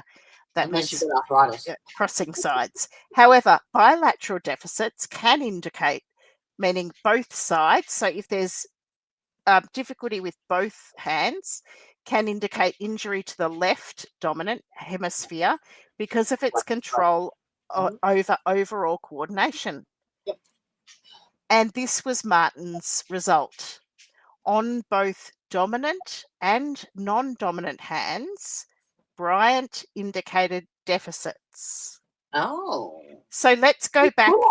Okay, so without me finishing even that sentence, let's go back to what it was testing. So we know now that he's got deficits in both the dominant and the non-dominant hand. So he's got deficits in this study, in this test, on his right and his left hand, and it was measuring, and that's hand and finger of fine motor control requiring kinesthetic ability, which is the actual movement of the body through space or through space. So the actual movement. Crash that is towards that. Yep. Motor speed, so the ability, so the speed at which the body can move or the finger can move, and visual motor coordination. Now, what sorts of things do you need to be able to pull a trigger and shoot a gun and be accurate? Ah, boom, boom. I don't know why this wasn't used. Hello. Ah. I mean, they've pulled it out as maybe it's left hemisphere difficulties, but how the heck this wasn't used, I have no idea. And I would say, because unless this is pulled apart and explained, it is written in such a complex way. Fuck. Because it is all in medical language. What a shame. Yep. So that could have been really, really key. Wow. So it's a shame, isn't it? Yeah. I mean, but then they didn't get an opportunity to go to trial anyway, so. No, they didn't. But I mean, it is interesting to see that. I mean, again, there's more evidence that he really didn't have the physical capacity or the coordination physical capacity to be able to shoot a gun in the way that it was shot at Port Arthur.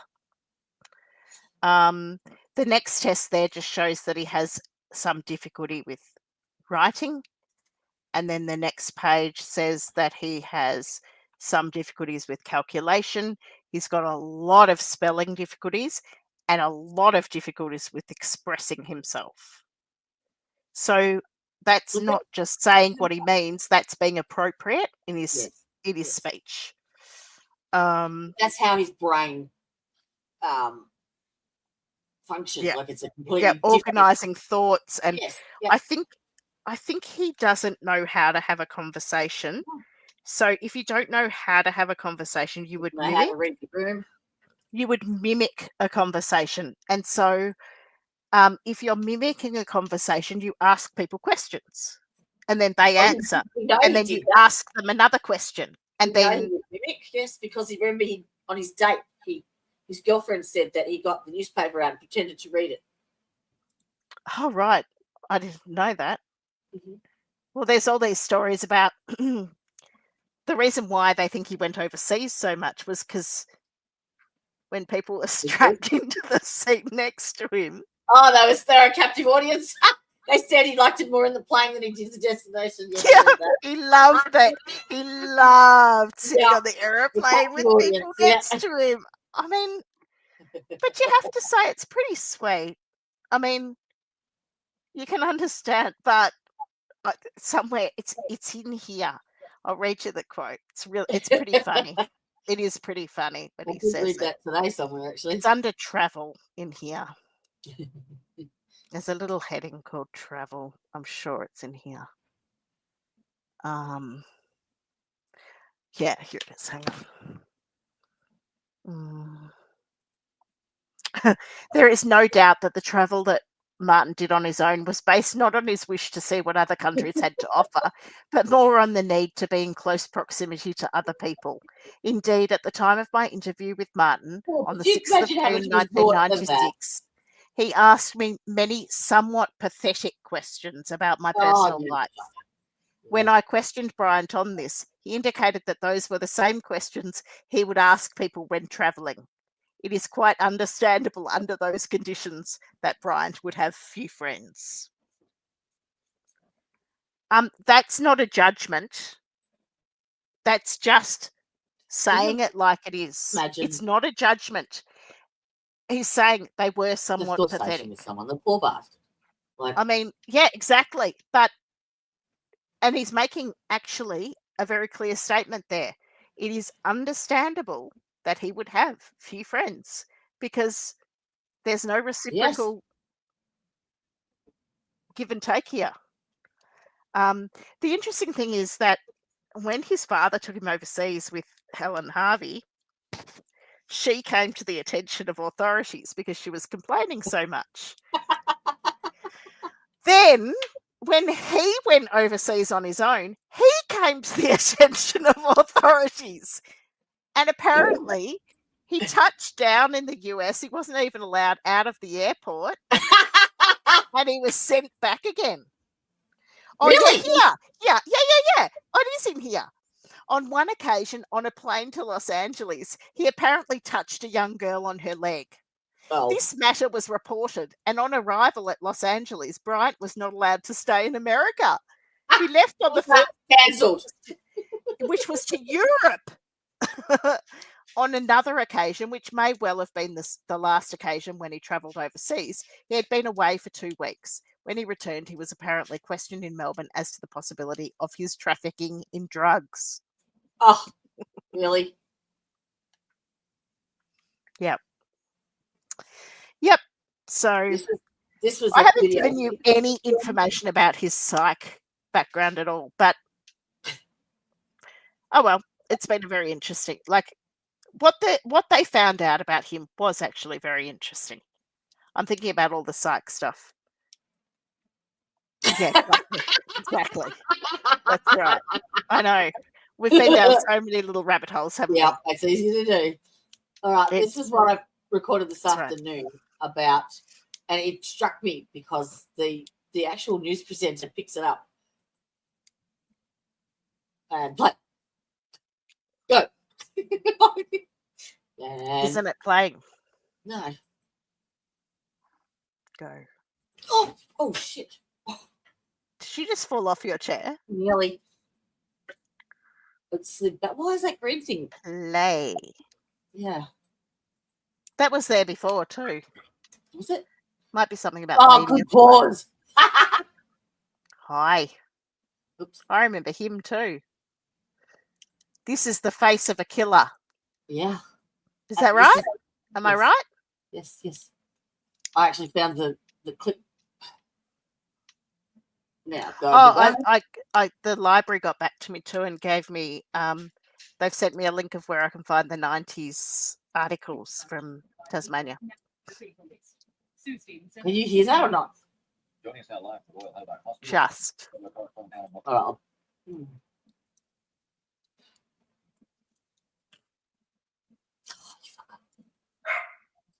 Undergoing It's not a very nice way to speak to me. And surgeons alike.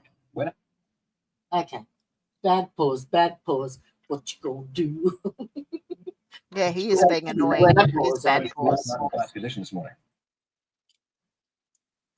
Oh, fuck. You do it. The fuck? It's paused. It won't let me go full screen. Hmm. Son of a mongoose. Oh, I'll just play it. Chino, shush. Serious but stable. He's been under constant watch overnight under that very tight police guard. In an isolated wing of the hospital, there have been some concern from the relatives of his alleged victims that he was in fact in the same building. The hospital management tells us he's well away from the people still in hospital after the weekend shootings, and he's been undergoing assessment from psychologists and surgeons alike. When are charges likely to be laid against him, Anna? They're called psychiatrists, by the way. Quickly because of all the publicity. They're very conscious of not jeopardising his chances of a fair trial, and that seems to be dashed already here in Hobart. The local newspaper this morning, judge and jury already making up its mind. Yep. There's nothing ambiguous about this headline or the photo. Despite attempts yesterday to cover his head when he was admitted to the hospital, identification has already become a real legal issue and is causing police a great deal of concern. Now, they hope to charge him with at least 2 of the murders today so they can have him remanded in custody and get on with the huge task of preparing a brief for all 35 murders. Now, it's likely it will be a bedside court hearing that he will not be well enough to leave the hospital to appear in the Hobart court. And what do you hear about the survivors? Well, the survivors, as that report mentioned, a lot have been released. There were 5 on the critical list. They're yet to be interviewed by police. Among those to be spoken to by detectives, those who came face to face with the alleged gunman. Yeah. We are outnumbering the survivors too. Yeah, there you go. Straight on it the next morning. You know that there were survivors that actually offered to give to actually ID him in person, and because they knew Martin Bryant. Yep, they used to go down there all the time with Helen for afternoon teas and shit. Yeah, no, not from. So his surname's Collier. I've just lost the first name. Graham Collier. Graham, that's right, Graham. Yes. So he said, I can do an ID if you like. Like, I can tell you whether the guy you've got is the guy that I saw in the cafe, or I can do a lineup if you want to organise a lineup. I'm quite happy to do that. If you want to take photos, whatever. And they said, no, it's all good, mate. Thanks. Yeah. He was in hospital and he had not seen any media because he'd been unconscious. No, he'd been unconscious. But as soon as he woke up, he wanted to help because he'd lost all his family and everyone else that he was there with. So, yeah. They were certain they had the right person, whether that was intentional or. Well, apparently there's only 2 of those 180 that actually. The thing is that Petra said that the voice on the phone sounded like him. She threw him under the bus with the Prince sports bag. She threw him under the bus with a certain photo. She gave an interview to the police. She gave one media interview, and no one knows where she is now. Uh-huh. No one knew where she was from within a year. Mm-hmm.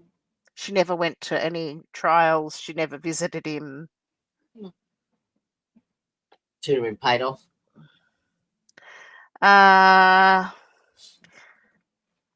Maybe. That's not my belief, but maybe. I think she was part of it. Oh. I think she was his handler. So you mean you'll go back to MK Ultra? No. No. Handler of what? Just in terms of an organised op. So she, would take him to meet people, would make sure that he was doing what he needed to do, would make sure he got to where he needed to be, would, just generally guide him. He'd be very easy to do that with, Sure. but he'd need someone to be with him.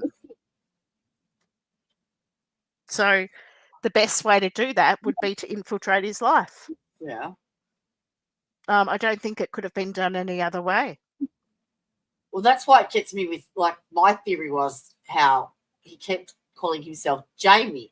And I thought, well, how easy would it be for someone to say, let's swap identities for the day, and I'll pretend to be you and you can pretend to be me. My name is Jamie and blah, blah, blah. You know what I mean? No, the theory is that they actually had a script.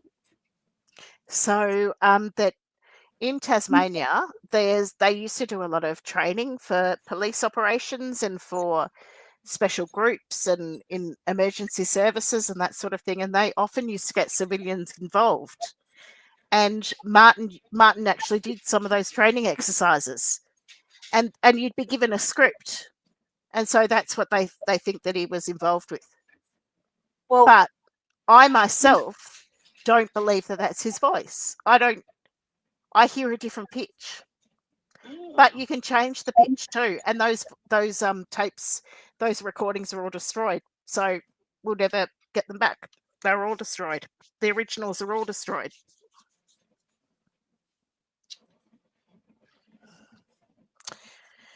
Yep. It's really unbelievable. That's really awful. I really, really, really, really, really, really want to speak to Andrew McGregor. Yeah, I think he's I don't think he's the keeper of the font of knowledge. I think he's got a particular perspective and he's got an axe to grind as well. So and that's very clear. Yeah. Yep. So and there are some things in his account, like Paul Motors, that don't make sense. So they make leaps in their assumptions where, they don't make sense.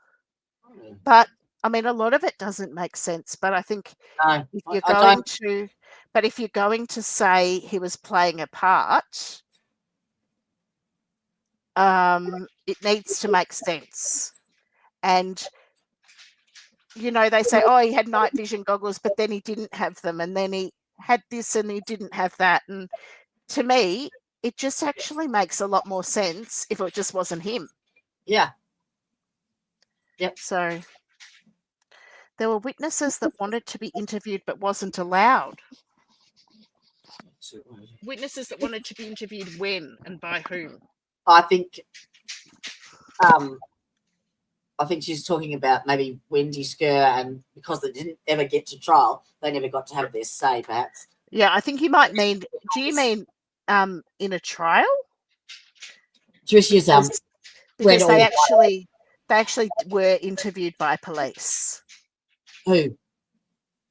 Wendy Skur was interviewed by police. Yeah, they've got their statements, but they were never actually. She says that wanted to be interviewed but wasn't allowed. They were interviewed. Oh, maybe the wrong choice of words, I think. Yeah. But maybe you mean they wanted to give testimony or something. And I mean, the thing is that they didn't ask the right questions. So, and you don't know what you don't know. Like, you don't know what. I mean, yeah, if they just simply say a man with long blonde hair, a young man with long blonde hair, well, that Martin looks like that. So are we going to go into this now? I was just going to quickly. Oh, I thought you'd already done this. Okay. No. I'm getting really, really tired, I'm afraid. Yeah. Yeah, me too. I'm happy to discuss more psych stuff if people are interested in the psychiatry part of it. I've discussed much more psychology than I have the psychiatry stuff. Or we can But do another. or even the fitness to plead or whatever.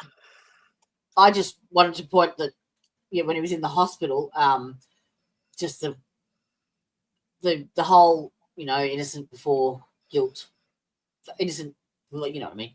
I'm getting tired too. But yeah, there was no liberty whatsoever and forced to defecate in the sheets. I don't think that's actually what that means. I mean, it looks like to me. Okay. Might be. I mean, it looks.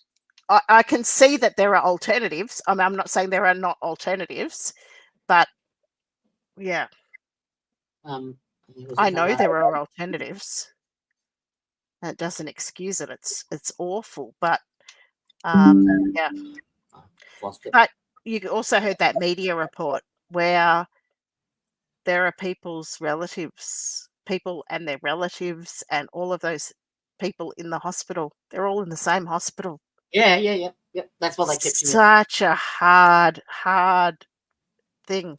The staff and the hospital themselves, they were subject to like a lot of community stuff. They were getting graffiti, they were having death threats, they were all sorts of stuff. But that's why that police officer that was coordinating the guarding of him, there was at least 7 people at all times, plus doors, one on either side of the doors, and well, it takes 5. It takes 5 prison guards to take a prisoner who's of a certain level from prison to the hospital for a medical appointment. Yeah. So it doesn't surprise me there are 7. Doesn't surprise me at all, and they are not trained. They are just police officers. They're not prison guards. This was a mixture of police officers, guards, the SOG. Right. Yeah, I'm not surprised they used a mixture because they wouldn't have had enough otherwise. Yeah.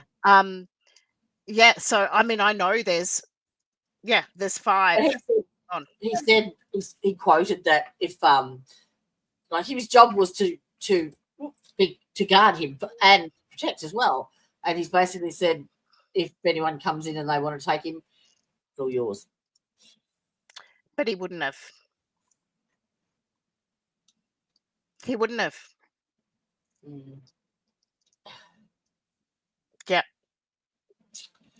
Yep. And I mean, the thing is that they're in an awful situation. I think the whole. I remember it so distinctly. I was there 2 years before in the March. Do you remember when it all unfolded? Do you remember that day? In fact, I rang my mum and she asked me what I was doing, what case I was doing, and I told her. And she's like, oh, wow, he was just mad. He was crazy. Really? Oh, right. Huh. That's interesting. Didn't believe me. Because most people I know had no idea he was crazy. Just thought I actually found a content creator that put out his story a couple of years ago, and I watched it, and it was the perfect example of what the narrative of the media was, and it basically it'd be very easy to follow that. Every time there was something that was really nasty or horrible, they would bring up that photo of him whilst he was being interviewed, and he makes him look crazy every time. It's that social where he laughs. No, it's just the photo of him, that one where he looks crazy. He's got the blue jumper on and the hair's everywhere, and it's just a horrible shot of him. But the photo. Yes, they brought that up every time. Where the eyes are changed. Yeah. The Australian was actually had to pay for that. They were charged.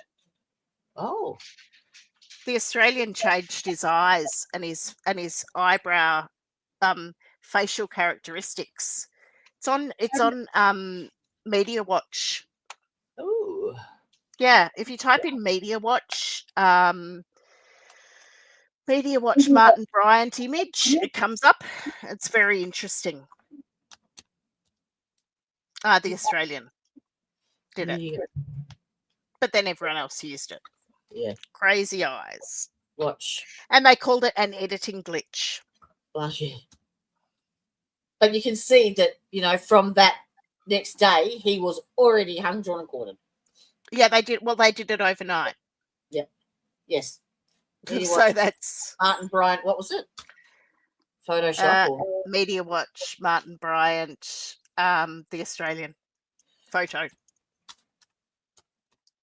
It'll come up. But there's a lot of questions about how they got those photos and whether those photos were actually given to police or whether those photos were left at the house for them to collect, whether Petra gave them to the police, whether she had them printed for them. Quite how they got circulated so quickly. yeah.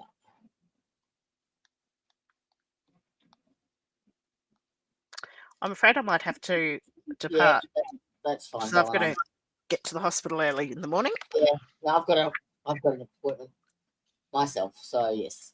All right. Well, I would be more than happy to do another stream and finish it off because this is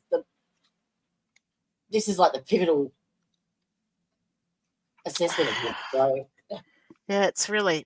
I find when I saw that finger test, I felt so sad. yeah. But yeah, it would have been really interesting if it had have gone to trial. I don't think he would have had any chance. And I say that looking at even how Erin Patterson went. I mean, they could have had a change of venue, but even from that next day, that reporter was saying, well, they were hoping to move it to Victoria anyway. They were trying to, if you look in the early articles, they were trying to move it over to Victoria because they didn't think they'd get any sort of jury. yeah. So there was certainly a lot of talk about that. I think they would have had to. And I did wonder whether maybe that's what why Gunson stayed on in there. Until after his charge. Yeah, and was then going to hand it over. I'm not sure because I think it would have had to have come over to Melbourne. I don't think they could have coped with it in Tasmania. No. Because of the backlash socially. Yeah. Yeah, he couldn't have had a fair trial there. No way. No. Mind you, the interesting thing is there was, I think in the end, there was only one person that was affected negatively by him, and that was Carleen. Like his sister was already interstate. She now Carleen's in WA as well. Now, I don't know whether the sister is still there, but I know Carleen's in WA now. I believe she lives in a monastery or a convent or something now. So she stopped visiting him then? Oh gosh, yes. Years ago. Years and years and years and years ago. Oh. So he has no one. No, he didn't want to see her. No, he didn't want to see her. Which is a very common coping strategy. I mean, it's interesting because my daughter's in hospital at the moment, and she often says to me, "No, don't bother coming in. I'm fine." And she is fine. Like, she actually copes. You know, I almost think she's better without us visiting. It's actually quite interesting. I think Yeah. sometimes when you're in a difficult place, it's easier to cope when you're not suppose- reminded of what's out there, Are you okay? Right, and it's just focusing. which is what I never do to her because I know how annoying it is.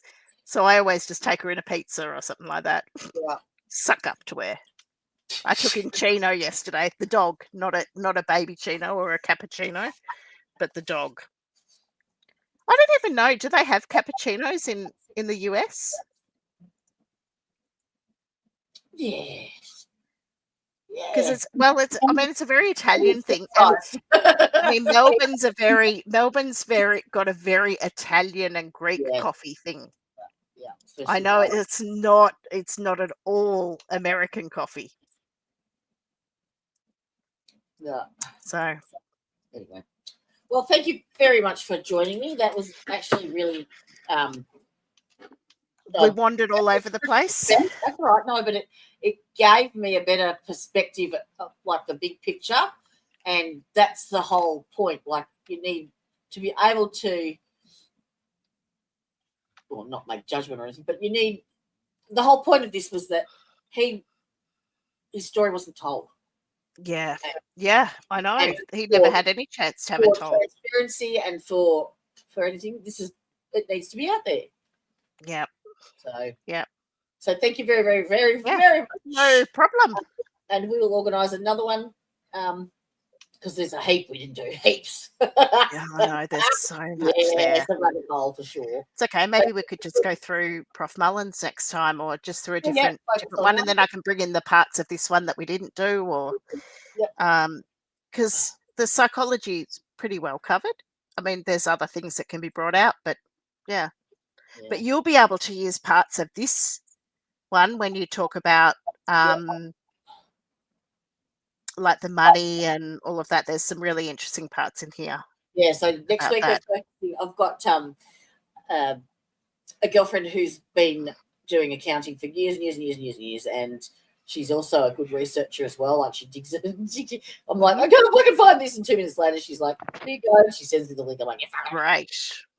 So she's been on it for the last couple of weeks, and it was her that found the they're not shares, but she's got the right words. Trust. So, because there's conflicting reports. Everyone's saying that it could be from. Well, you saw that the forensic psychologist was told 300 and something thousand. And then 530, and so then 2,000 per week was his was the money he was given from the perpetual trustees. Yeah, so in 1993 they had a guardianship hearing and they said he wasn't capable of controlling his finances, and that's why they took over. And then, but the money, and that was largely due to the amount of money. Yeah, it wasn't so much that he couldn't handle money. It was because of the sheer volume of money, because it was a lump sum, as I understand it, or there was access to lump sum. Yeah. So that's quite dangerous to someone that is impulsive. And you can imagine if he was. Well, he didn't go to drugs, did he? No. No. Maybe he should have. I mean, he was questioned about it. So maybe he should have just gone, yeah. He would have ended up in prison anyway. I'm tired. You can cut that bit off the end of the stream, can't you? I know you won't. Yeah. Okay. All right, lovely. Thank you very much for joining us. And Wednesday we've got Brandy coming in from Letcher County, Kentucky. She's being interviewed, and she's going to give us some backstory from 2 generations ago on how we got to where we are now with Judge Mullins and why it's so ingrained in that community. It's really, really bad, really. So that's this For Melbourne, it's Wednesday midday. For the US, it's 8 p.m. Tuesday night. So, and then we've got Helen Harvey next week. All right. So, cheers. He's looking up your address, and I'll see when I'm looking at you. Bye, bitches. Don't you be looking up my address. Just say bye. Bye. Bye.